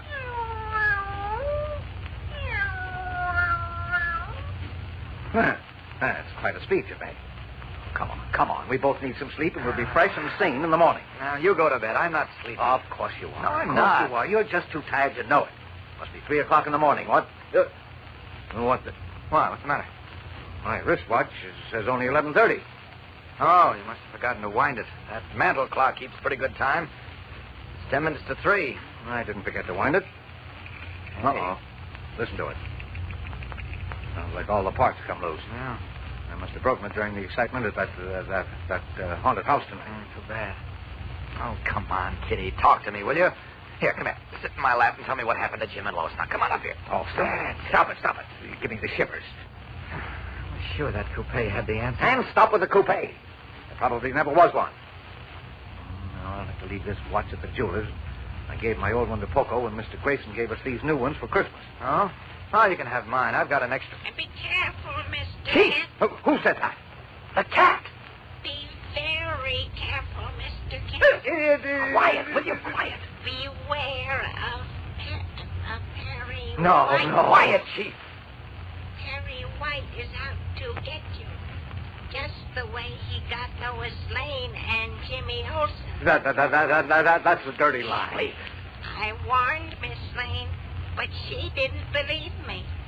She trusted Perry White. I warned Jimmy, too. You like that? But he didn't believe me either. I told him Perry White was going to drive them mad and then get rid of them. Of all the rotten lies. Please, I don't care. Nobody can talk that way about me. Not even a cat. Don't make the same mistake Miss Lane and Jimmy did. Listen to me. Quick, Chief. Go into the bedroom and close the door. What? For heaven's sake, Chief, hurry, Chief. Get into the bedroom. But why? Don't stop to ask questions. Just get into the bedroom and close the door. It's the only way I can solve this thing. He wants to drive you All right. too. I'm going. Listen to me, Mr. Kent. I'll tell you how to protect yourself against Mr. White. The only way to save yourself from him. Pale and trembling, Perry White stumbles into the bedroom and slams the door behind him. What is Clark Kent going to do now? With a strange voice warning Clark Kent against Perry White, apparently coming from the Siamese cat in his lap, Clark Kent sent Editor White into the bedroom behind a closed door. Now, a few seconds later, as the voice still seems to come from the fawn-colored animal, Kent, carrying the cat, opens the bedroom door and summons the gray-haired editor back to the living room. Chief, come on back in here. There's only one way to save yourself, Mr. Kent. Get Perry White before he gets you. What did you find out? I didn't find out anything yet. Don't let him drive you mad and then get rid of you. Listen to me. Get rid of him first. Good Godfrey. Can't understand it. I was sure it was you. Me? You mean you believe what the cat said about me getting rid of Lois and Jimmy? No, not that. No, the voice. Get rid of Mr. White. You can find a way. Get rid of him. Do you hear that? Oh, wait a minute. What do you mean you thought the voice was me? Get rid of him quickly. I didn't think the voice was you, but I was sure that you and Lois and Jimmy and get rid of him tonight. You can do it. Oh, I can't stand this. What about me and Lois and Jimmy? I can't understand. I can't see. Tonight, when he's asleep, get rid of him. Oh, this is terrible, terrible. Wait! Great Scott! What? Remember, unless you get rid of him tonight, he'll get rid of you. I got it. Got what? The answer. What answer? The answer to this mystery. I know now what makes that cat talk. Eagerly, Perry White hurries across the room to where Clark Kent stands holding the fawn-colored Siamese cat, his eyes blazing with excitement. With editor Perry White on the verge of a nervous collapse, and Lois Lane and Jimmy Olsen mysteriously missing after Lois's Siamese cat had seemingly talked to them in a human voice, Clark Kent suddenly revealed he was prepared to solve the baffling mystery. In the early hours before dawn, he brought Perry White and the cat to his apartment, and, as Kent predicted, a human voice was soon heard, coming apparently from the cat. For a moment, Kent was puzzled. Then, like a bolt out of the blue, the answer to the mystery occurred to him, and he said he knew what made the cat talk. As we continue now, Perry White hurries across the room to where Kent is standing with the fawn-colored cat in his arms. Listen. Now, explain yourself, Kent. What do you mean you know what makes the cat talk? That's what I said, Chief. All right, you can get down now, Kitty. Come on. What are you letting it go for? We don't need it anymore. It has nothing whatever to do with the voice we heard. Huh? But you just said... I know what I said. But if I'd been holding an orange in my hands when we heard the voice, or that little statue on the mantel, you'd swear the orange or the statue would talk. Are you crazy? Well, I know it sounds crazy, but it's really quite simple, Chief. Very ingenious, but simple, like most clever tricks. Look. There's your answer. What is? What answer? My wristwatch. Eh? And your wristwatch. My wristwatch? Yes, and Lois's wristwatch, and Jimmy's wristwatch. Will you kindly tell me what you're talking about, Kent? Certainly. These watches the four of us received for Christmas are equipped with tiny radio receivers. What? Yes. I can see that yours and mine are, and I'll stake anything I own that Lois's and Jimmy's are, too. What do you mean you can see that yours and mine are? I can't see anything of the kind. Well, they look like ordinary watches to me. Well, I mean, that has to be the explanation.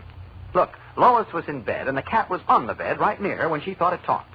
All right, you were in bed, and the cat was next to your hand when you thought it talked. Jim was holding the cat in his lap when he thought it talked. And just now I was holding it in my arms. My wristwatch was only, an inch or two from the cat. Oh, so that proves that our watches are radio receivers, does it? Of all the dumb, idiotic brainstorms anyone ever had, this one takes the cake. Well, it's true, and Not true, my foot. Who ever heard of a watch being equipped with a radio receiver? Well, these are. These are? I suppose they've got 6 tubes and condensers and loudspeakers and an automatic phonograph, too, eh? All right. Now, wait a minute. I'll prove it to you. Give me your watch. No. If I let a crackpot like you monkey around with it, it'll be ruined. Radio receiver. Okay, I'll use mine. I just suggested yours because it was broken. As a matter of fact, that was the tip-off. What tip-off? Well, I knew the cat couldn't really talk, and I'd made sure there were no hidden speaking devices in Lois's apartment, in Jim's house, and in your house, or in that deserted mansion on Myrtle Drive. Golly, this catch on the band seems to be stuck. Something in your brain is stuck, too. Now, go on. You decided the cat couldn't talk, and there were no hidden speaking devices, so it had to be our wristwatches. Uh-huh. Wonderful reasoning. I don't think... Well, now, wait a minute. I knew it had to be something you, Lois, and Jim wore or carried in common. But when I sent you into the bedroom tonight and the cat still seemed to talk in my lap, then I knew it had to be something I had in common with you three. And then I remembered the wristwatches the four of us got for Christmas. Wait a minute. It's coming. Ah, there we are. There, now I can open the watch. It's too bad we can't open your head and let the hot air out. Now, look, Sherlock, even if you were right, have you forgotten that Mr. Grayson, the publisher of the Daily Planet, gave us these watches? Do you think Mr. Grayson would try to drive 4 of his employees out of their minds, make 2 of them disappear, and commit all the other hocus-pocus that's been going on? Yeah, I know. That's been stumping me.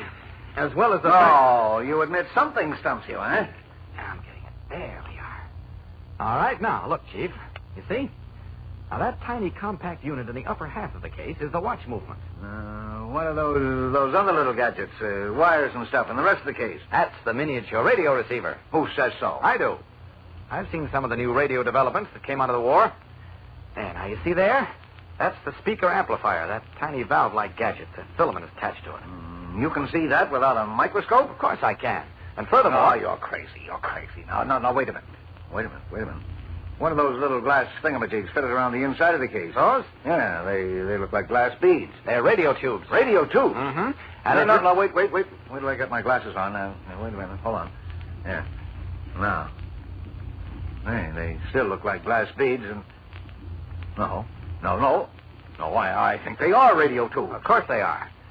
This little set must be tuned to a certain wavelength, undoubtedly a very high frequency, or the government monitors would have detected it.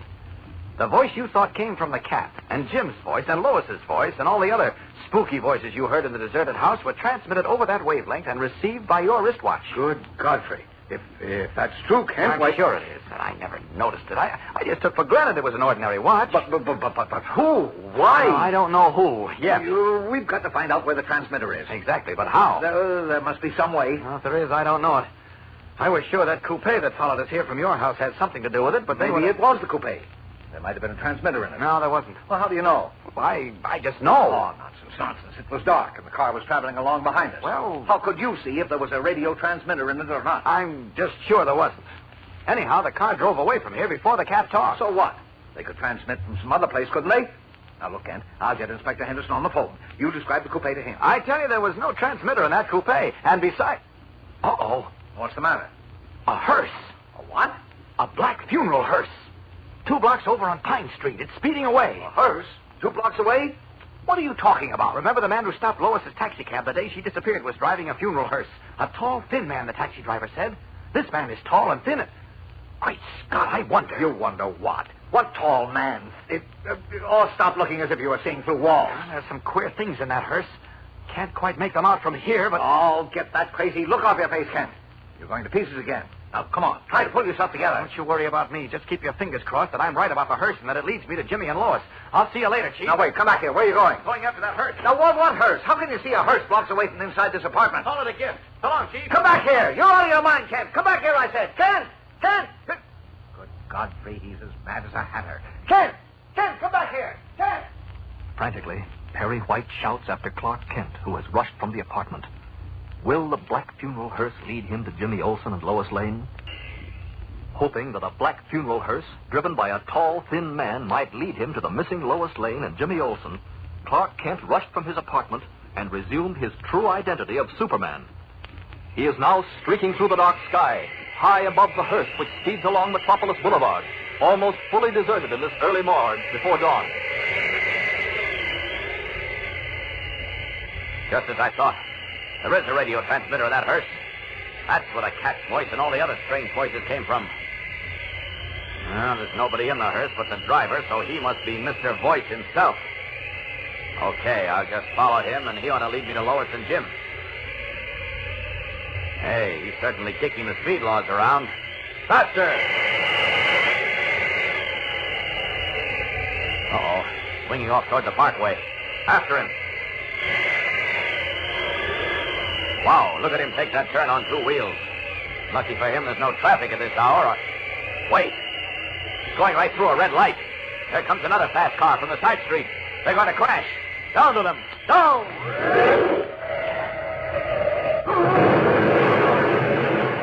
Oh, too late. That hearse overturned. I've got to get that driver out. The driver of the other car doesn't look too badly hurt. It's a miracle. Wait a minute. Oh, here comes another car. A taxi. Hey, what happened? This hearse and that car piled up. Come on out here and give me a hand, will you? Sure, you bet. Holy smokes, what a crash. Hey, who are you? Never mind the questions now. I'll lift the hearse. You pull the driver out. You what? There we go. Jeepers. You are lifting it. Holy smokes, that costume. You're Superman. Yes. Now get him out, will you? Gently, though. Okay. Careful. Have you got him? Yeah. Easy with him. All right, I'll put him down. I'll stand the hearse up. There we are. How is he? I don't know. He don't look too good to me. Here, wait. Step aside. Let me see, will you? Uh-oh. He's done for, huh? Yes. Now, how am I going to find Lois and Jimmy? How?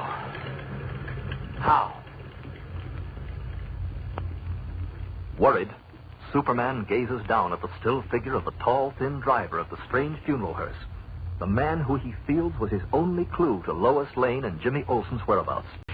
Just as Superman seemed on the verge of learning what had happened to Lois Lane and Jimmy Olsen, who had mysteriously disappeared after Lois's Siamese cat had seemingly spoken to them in a human voice, grim tragedy intervened. A moment after his discovery that the gold wristwatches, presented to the Daily Planet staff by Mr. Grayson, publisher of the paper, contained tiny, ingeniously designed radio receivers, Clark Kent, in his role of Superman, spotted a black funeral hearse speeding away from the vicinity of his apartment. Pursuing it in the dark hours before dawn, he was just too late to prevent a traffic crash in which the driver of the hearse was killed. As we continue now at the scene of the accident, the police have removed the dead driver, and having summoned Perry White and Inspector Henderson to the scene, Kent is pointing out a discovery he made in the wrecked hearse. Listen. Shine your flashlight over here, Inspector. Now, a little more to the right. That's it. Hey, what's this? What's this doing in a funeral hearse, Kent? You mean that pile of junk? Oh, what is it? That's a radio transmitter, Chief. A radio transmitter? That's what it is, all right. What's left of it? But what would a... Wait a minute. You said you saw this hearse near your apartment tonight, Kent? Yes, I noticed it speeding away after Lois's cat stopped talking. Oh, then this transmitter could be the one that... That's right. There's no doubt about it. No doubt about what? It's the cat's voice. The cat's voice. We haven't had a chance to tell you yet, Inspector. Lois's Siamese cat spoke to me tonight. What? Yes, it told Kent I was responsible for Lois and Jimmy's disappearance, and that I intended to get rid of him, too. It wasn't really the cat speaking, of course. It was... It wasn't. Great Jehoshaphat. Can't you make up your mind? Well, perhaps I'd better explain. Perhaps you'd better and make it good. I can't make it any better than it is.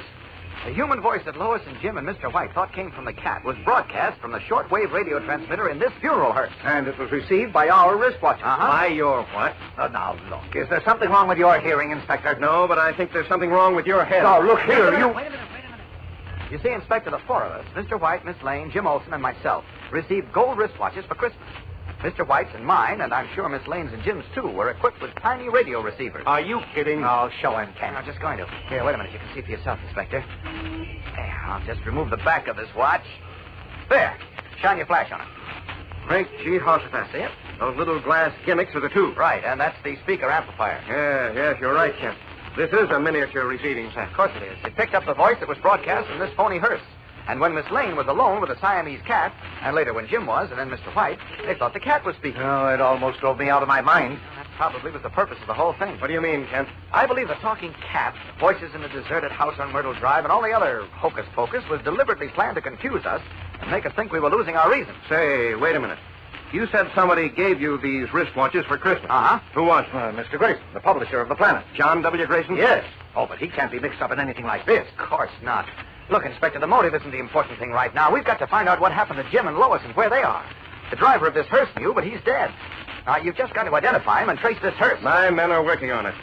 But there are a few things about this setup and your story, White, that don't satisfy me. What do you mean? All of you thought the voices you heard came from the cat, right? No, I didn't, but what's your point? Well, actually, the voices came from the radio receivers in your wristwatches. Yes? And for you to think that they came from the cat had to be close to one of the watches. That's right. Well, it was.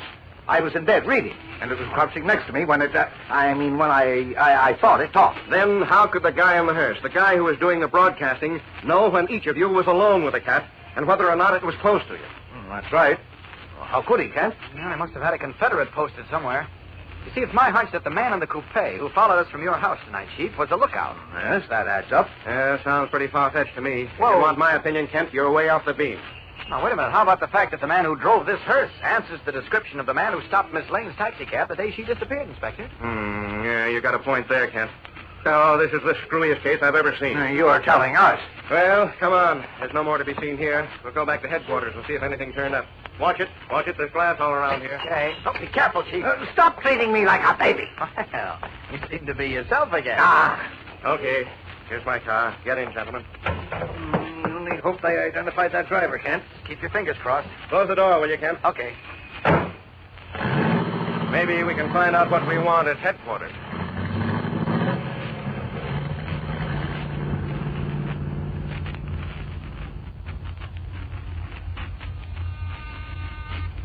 Yes, Inspector. I'm in my office with Mr. White and Mr. Kent. I don't want to be disturbed. Detective Healy is calling from the criminal record room, sir. Okay, put him on my private wire. It's Healy. We may have something. Yes, Healy? What? Oh, I see. How about the driver? Uh-huh. Well, stay with it. Right. Any luck, Inspector? Yes, but it's bad. The license plate on the hearse was stolen, so we drew a blank there. No. What about the driver? Haven't been able to identify him. Then what are we going to do? Well, I think we'd better pay Mr. Grayson a visit and find out where he got those watches. Looks like our last hope. Let's go. If you think Mr. Grayson's mixed up in this, you're both crazy. He sent you the watches, didn't he? Yes, but... Oh, you mean... We want to know where he got them. And if he knew about the radio receiver still in them, one or two other things. Here.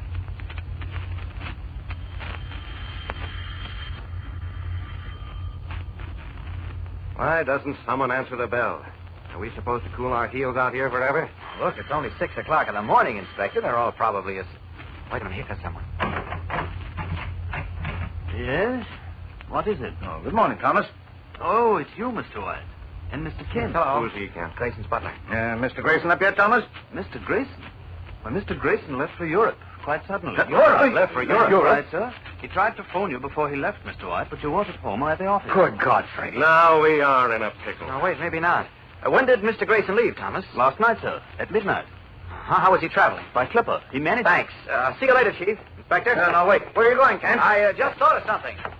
Something important. So long.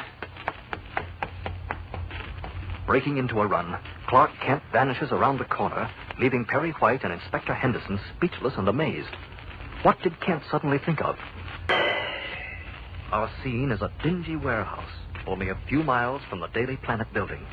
Here, for almost 24 hours now, Lois Lane and Jimmy Olsen have been held in a locked room, where almost constantly they hear the nerve-wracking meowing of a cat. Listen. There. There it is again, Jim. Sure, I know, Miss Lane. It's a cat. Yes, but where is it? Where? Why, I don't know. It sounded like it was in this room, didn't it? Well... You know it did, Jim. But there is no cat in this room. Oh, Jimmy, what's happening to me? Nothing's happening. Yes, something is. First, I heard my Siamese cat speak to me in a human voice. And then... I heard it, too, and so did Mr. White. I don't believe it. I don't believe you. You're just saying it to try and make me feel better. No, I'm not. Mr. White and I did hear it. But it's some kind of a trick, like Mr. Kent said. Why should anyone play a trick like that on us? I don't know, but I'm sure that's what it is. I told you what happened to me when I was with Mr. White in that deserted house last night. I fell through a hole in the floor or something, and somebody grabbed me. I couldn't see him in the dark, but I felt him. That's how I know Mr. Kent is right, that it's a trick and not anything, well, spooky. But what happened to me? I was in a taxicab in broad daylight going to Lucille Markham's house in Forest Heights. And the next thing I knew, I was in a pitch-black room, and that same voice, the voice I heard coming from the cat, kept telling me what to say, to call for help. It said that Mr. White would hear me and help me. And I was so upset. The cat again. Do you hear it? Sure, but... You don't. You don't, only I hear it. I know Now, it. please, Miss Lane, you gotta pull yourself together. You've just got to. I don't know what this is all about, but there's nothing wrong with you. But even as Jimmy makes a desperate attempt to console Lois and assure her that nothing is going to happen to them, in a room above the one in which the two Daily Planet reporters are being held, a plump, middle-aged, pasty-faced man smiles as he listens to Jimmy's voice coming to him over a dictagraph. You gotta believe me, Miss Lane. You just gotta. Nothing's gonna happen to us. Why, Mr. Kent and Mr. White and Inspector Henderson, the whole police force must be looking for us right now. And it won't be long before they find us. So, you gotta just hang on. Smiling, the pasty-faced individual reaches out and flips the switch of the dictagraph, turning it off. Then, facing his companion, a younger man with tiny pig eyes, thick lips, and massive shoulders, he nods as though in satisfaction. Who are these two men, and why have they launched a campaign of fear and terror against Lois, Jimmy, and editor Perry White? What do they hope to gain? Although Superman has discovered how Lois Lane's Siamese cat appeared to talk in a human voice, he has not yet been able to learn what happened to Lois and Jimmy Olsen, both of whom vanished without leaving a trace after revealing that the cat had seemingly spoken to them. But as we learned yesterday, the two reporters are in a Metropolis warehouse, prisoners of a mysterious man they cannot see, and who, for reasons known only to himself, is determined to make them believe they have lost their minds. Meanwhile, Superman is on the trail of Mr. Grayson, the publisher of the Daily Planet, who presented our friends with the radio-equipped wristwatches that created the illusion of the cat talking. As we continue now, a huge clipper plane is thundering over the Atlantic toward Lisbon, Portugal. In the control cockpit, the co-pilot, Rusty Brown, suddenly stiffens. Then he turns to the flight captain. You hear that, Bill? Hear what? The voice calling to us. A voice? Yeah. Seemed to come from outside the plane. Outside? There's something wrong with your ears, Rusty? guess I just imagined. But I would have sworn that... There, I heard it again. So did I. Good grief, look, Rusty. Huh? Where? Right outside your window. Great snakes. It's Superman. Superman? Open the window. I can't believe it. Hurry up, get the window open. Come on in, pal. Well, I hope I didn't startle you fellas. Rusty here will never be the same. You can say that again. Now, look, Captain, there's a man aboard named Grayson. It's very important that I see him at once. Did you say Grayson? Yes, he's sitting on the right-hand side of the aisle, third seat back. If you don't mind, I wish you'd call him in here. I'm afraid if I stepped into the cabin, there'd be a lot of commotion. We're not supposed to allow passengers up front. I know. I guess it'll be all right. Call him, Rusty, will you? Grayson, third seat back. Check. Well, what do you know? Oh, Mr. Grayson, will you step in here, please? That's John D. Grayson, the newspaper publisher, isn't it? That's right. What's he been up to? Nothing, I hope. Right in here, sir. What is it? Take a deep breath. What do you mean? Is something wrong? I wanted to see you, Mr. Grayson. Why, who are you? Believe it or not, it's Superman. Superman? Good heavens. Look, Mr. Grayson, you sent identical wristwatches to Perry White, Jim Olsen, Lois Lane, and Clark Kent, right? Yes, for Christmas. Why? Where did you get those watches? I bought them. Where? At Now, look here. Why are you asking me these questions? Because Miss Lane and Jimmy Olsen have disappeared, and my only chance of locating them depends on you. Disappeared? How? When? Please, Mr. Grayson, just tell me what I want to know. Every second counts. Where did you buy those watches? Why, I bought them at Kreutzer's. Kreutzer's? Yes, he told me he'd just gotten his first shipment of new watches since the beginning of the war. He suggested I might like to buy some for my newspaper staff for Christmas, as I used to do. They were quite beautiful, so... Where and what is Kreutzer's? It's a jewelry store in High Meadows, the suburb where I live. Oh? But tell me, what is this about Miss Lane and Jim Olsen disappearing? No time now, Mr. Grayson. Excuse me, Rusty. Yeah, sure. So long. Oh, and away! Leaping from the window of the huge clipper, Superman veers in midair and streaks back across the vast Atlantic to the fashionable village of High Meadows, a suburb of Metropolis. Once more, in the guise and garb of the mild-mannered reporter, Clark Kent, he enters a small jewelry store on the village square.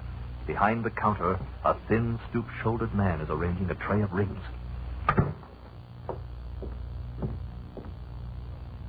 Good morning. Are you Mr. Kreutzer? Yes? What can I do for you? Why, there seems to be something wrong with my wristwatch. Will you look at it, please? Yes. What's the matter with it? I don't like the reception. I beg your pardon? The radio reception. I can only get one station, and all that it seems to broadcast is the voice of a cat. What? You heard me. The voice of a cat. I don't understand you, young man. This is a watch, not a radio. There's a tiny radio receiver built into the case, as you well know. Open the case. It might refresh your memory. My memory? Yes, go ahead. Open it. Why, yes. I certainly will. A radio receiver, you say? I can't imagine such a thing. There. Let's see. Why, there is what looks a radio set here under the movement. Mm-hmm. That's exactly what it is. Does this really receive a radio program? Just one, which I'm tired of. That's why I brought it back to you. I'd like you to fix it so I can hear my favorite program. Lois Lane and Jimmy Olsen. Lois Lane and Jimmy Olsen? I never heard of them. Oh, really? No. Listen, Mr. Kent. Yes, Mr. Kent. Where did you get this watch? From Mr. John D. Grayson, who bought it from you. From me? Yes, and 3 others just like it. Now, look, Mr. Grayson. You're mistaken. I didn't sell Mr. Grayson this watch. Oh, yes, you did. I tell you I didn't. I've never had a watch with a radio receiver built in. I never saw or even heard of one before. Now, wait a minute. I remember selling Mr. Grayson 4 watches just before Christmas. As a matter of fact, they were the same make as this one and similar in design. They were. I received a shipment of 3 dozen from the manufacturer just in time for the Christmas trade. Mm-hmm. Oh, but I assure you, none of them had radio receivers built in. You're prepared to tell the same story to the police, Mr. Kreutzer? The police? Yes. Why, of course. But why should I tell it to them?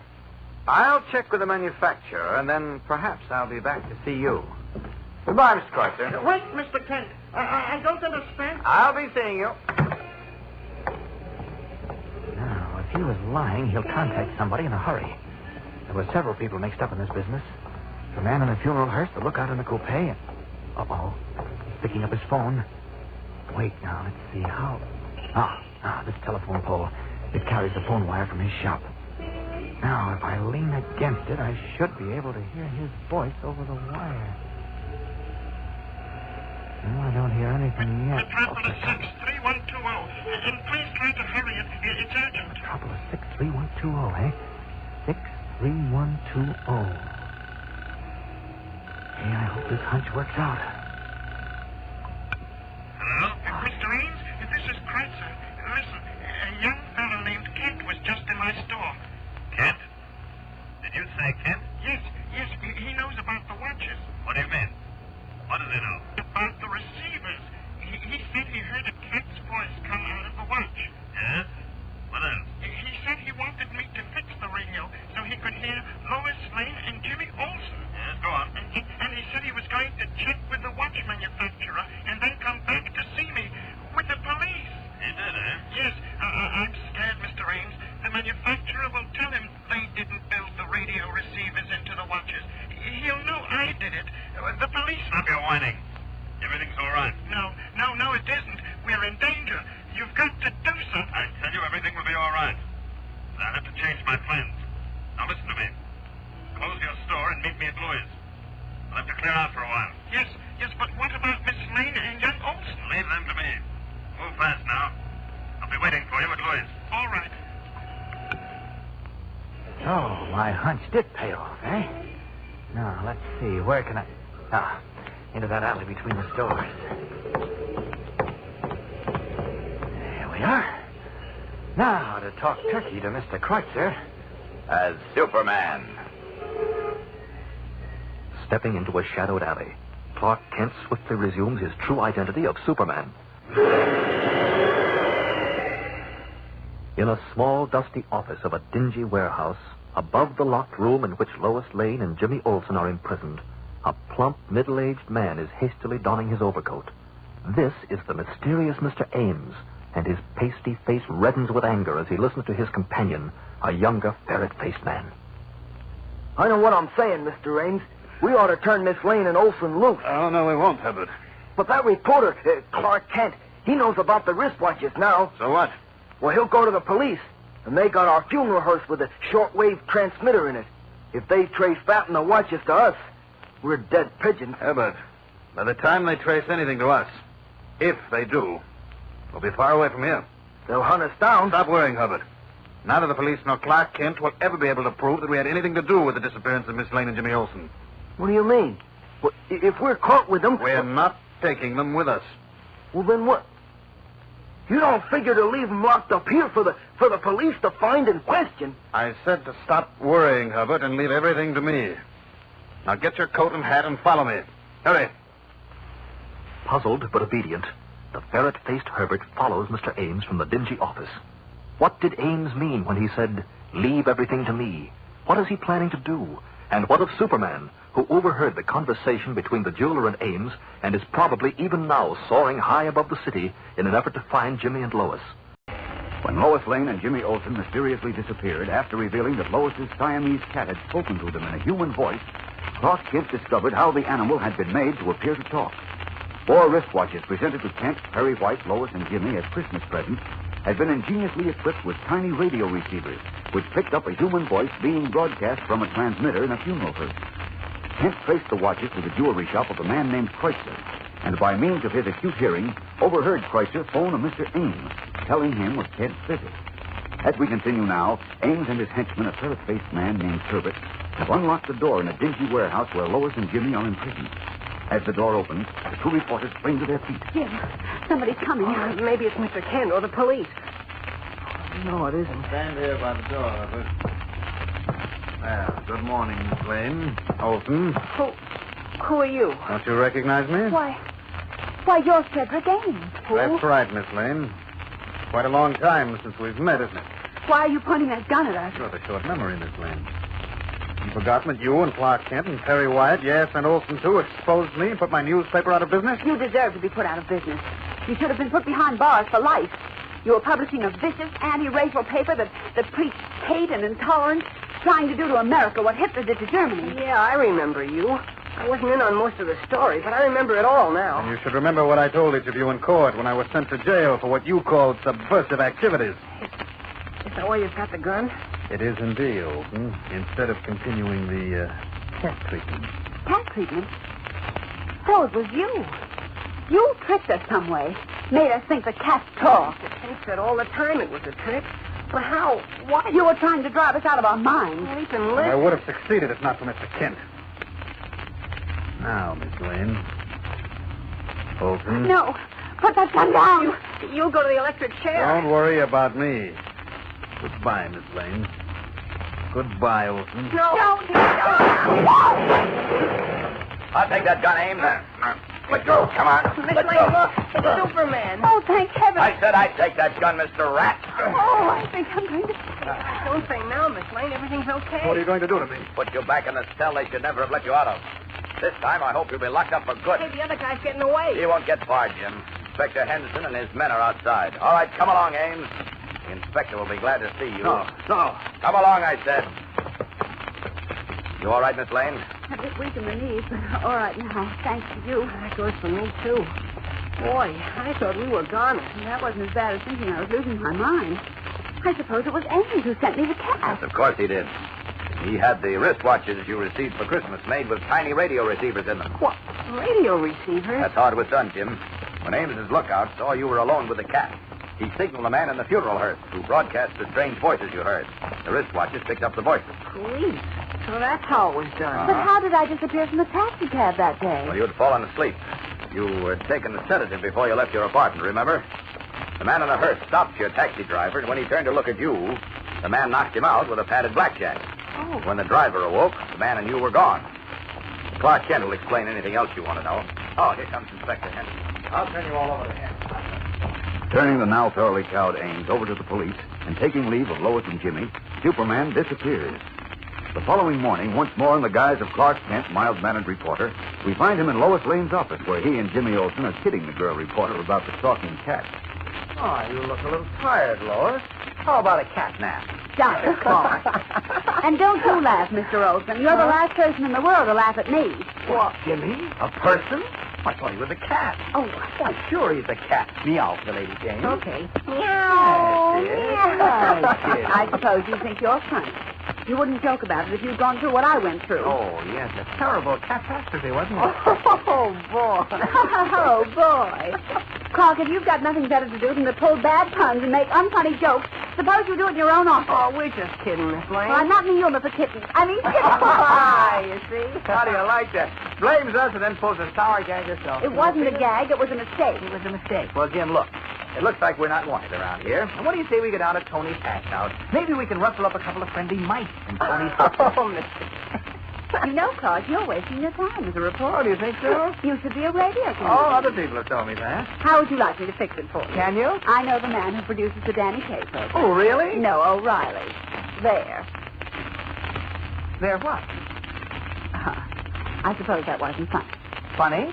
It's a joke, Mr. Kent. A joke, that is. Oh, really? Get out of here, both of you. Uh-oh. That's showing her clothes. Get out, I said. Whoops, the phone's ringing. I'm not deaf. Phone. Oh. Hello? Mr. Kent, please. Just a minute. It's for you, the great Mr. Kent. Meow. Oh, you don't stop that. Here, take your old phone. Yep. Hello? Hello, Kent. Yes. This is Bruce Wayne. Who? Bruce Wayne. Oh, Batman. Oh, yes. How are you? Fine, and you? Fine, thanks. I'm calling from the crime detection office at police headquarters, Kent. I wonder, could you come down here? Well, sure thing. Why? What's up? I can't discuss it over the phone. You'd better get down here. I'll be in room 607. I'll be there in 10 minutes. And Kent, Yes? don't bring anyone with you. If this leaks out, you will be ruined. What? Ruined? See you in 10 minutes. Goodbye. Fine. What's the matter, Mr. Kent? Huh? What? Oh, nothing. I've got to get down to police headquarters. Well, I hope they put you in a cell and throw away the key. Oh, I'll go along with you. No, Jim. No, I've got to go alone. I'll see you later. Ruined? What does he mean? Miss Lane, did you see the look on his face when he hung up? I don't make it a habit to keep my eyes glued on Mr. Kent's face. Oh, but that look. I've seen it before. I know it. get in trouble. Right you are, Jimmy. That look does mean trouble. But not the kind of trouble you think. Gang, don't miss the startling climax of today's episode. Stand by for just a moment, and we'll be back with it. At police headquarters in room 607 of the Crime Detection Division, Batman in his guise of Bruce Wayne and Superman in his guise of Clark Kent face one another across a desk. Kent is obviously puzzled as Bruce Wayne opens a drawer of the desk and removes 3 index cards. For a moment, he studies them. Then he looks up. Kent, where were you on the night of Thursday, December 20th? December 20th? Uh-huh. 20th. Well, frankly, I don't know. All right, let's take another one. The night of January 2nd, that was a Wednesday. January 2nd. Let's see, today's the 28th. That makes it almost 4 weeks, isn't it? Wait, I can't answer that either, but... Here's one more, fairly recent. The night of January the 18th. It was a Friday. Friday the 18th? About midnight. Well, I was home, I imagine. Unless I'm out on a story, I'm usually home before midnight. But you're not sure about the 18th. I can't be positive. What's this all about? Well, here it is, Kent. In going through the files of unsolved burglary cases, I came across 3 that bear a strange resemblance. Oh? 3 bank burglaries in outlying districts that never hit the newspapers because they evidently weren't big enough. Uh-huh. The first one, on December 20th, netted the burglar at $2,000. The next, on January 2nd, netted $3,000. And the last, on January 18th, netted $5,000. Pretty small hauls for bank burglaries, aren't they? Yes, they're very small. Particularly since in each case the vault door was ripped open and there was plenty of money lying around. I don't get it. Neither do the police. But that's not all. As I said, the doors of the vaults in all 3 banks were literally ripped off their hinges. You mean blown off, dynamited? No, I mean ripped. And each of these police reports mentions that whoever did it must have been a Superman. Oh, that's fine. Great. During the war, the Nazis appropriated my name, called it themselves Superman, and now it's a bank robber. There's one more thing. Yes? The money that was stolen was sent to charity. Say that again. The $2,000 stolen on December 20th was sent to the National Charity Board. The $3,000 stolen on January 2nd was sent to the Metropolis Orphanage. Uh-huh. And the $5,000 stolen on January the 18th was sent to the Interfaith Relief Council. Oh, excuse me. Yeah, sure. Yes? Oh, yes, Wilson. What? Are you sure? Yes. I see. All right, thanks. Kent, this is getting serious. Well, what's getting serious? Last night, the Lynn Haven National Bank just outside Metropolis was broken into. So? The vault door was ripped off and $10,000 was stolen. A passing motorist saw a man running out of the bank carrying a small satchel. Well? He wore a red cape and a blue costume. For a long moment, Clark Kent fails to get the point. Then suddenly it dawns on him. A red cape and a blue costume. The symbols of Superman. Stunned, he stares at Bruce Wayne in open-mouthed amazement. Is Wayne, otherwise known as the Batman, insinuating that he, Superman, has been robbing banks? Or is he suggesting that there may be another Superman, another individual endowed with superhuman powers? Gang, this is the beginning of one of the most mysteriously exciting adventures in Superman's entire career. So don't miss a single exciting episode. Is there another Superman? Listen tomorrow, same time, same station. Tune in and follow The Adventures of Superman.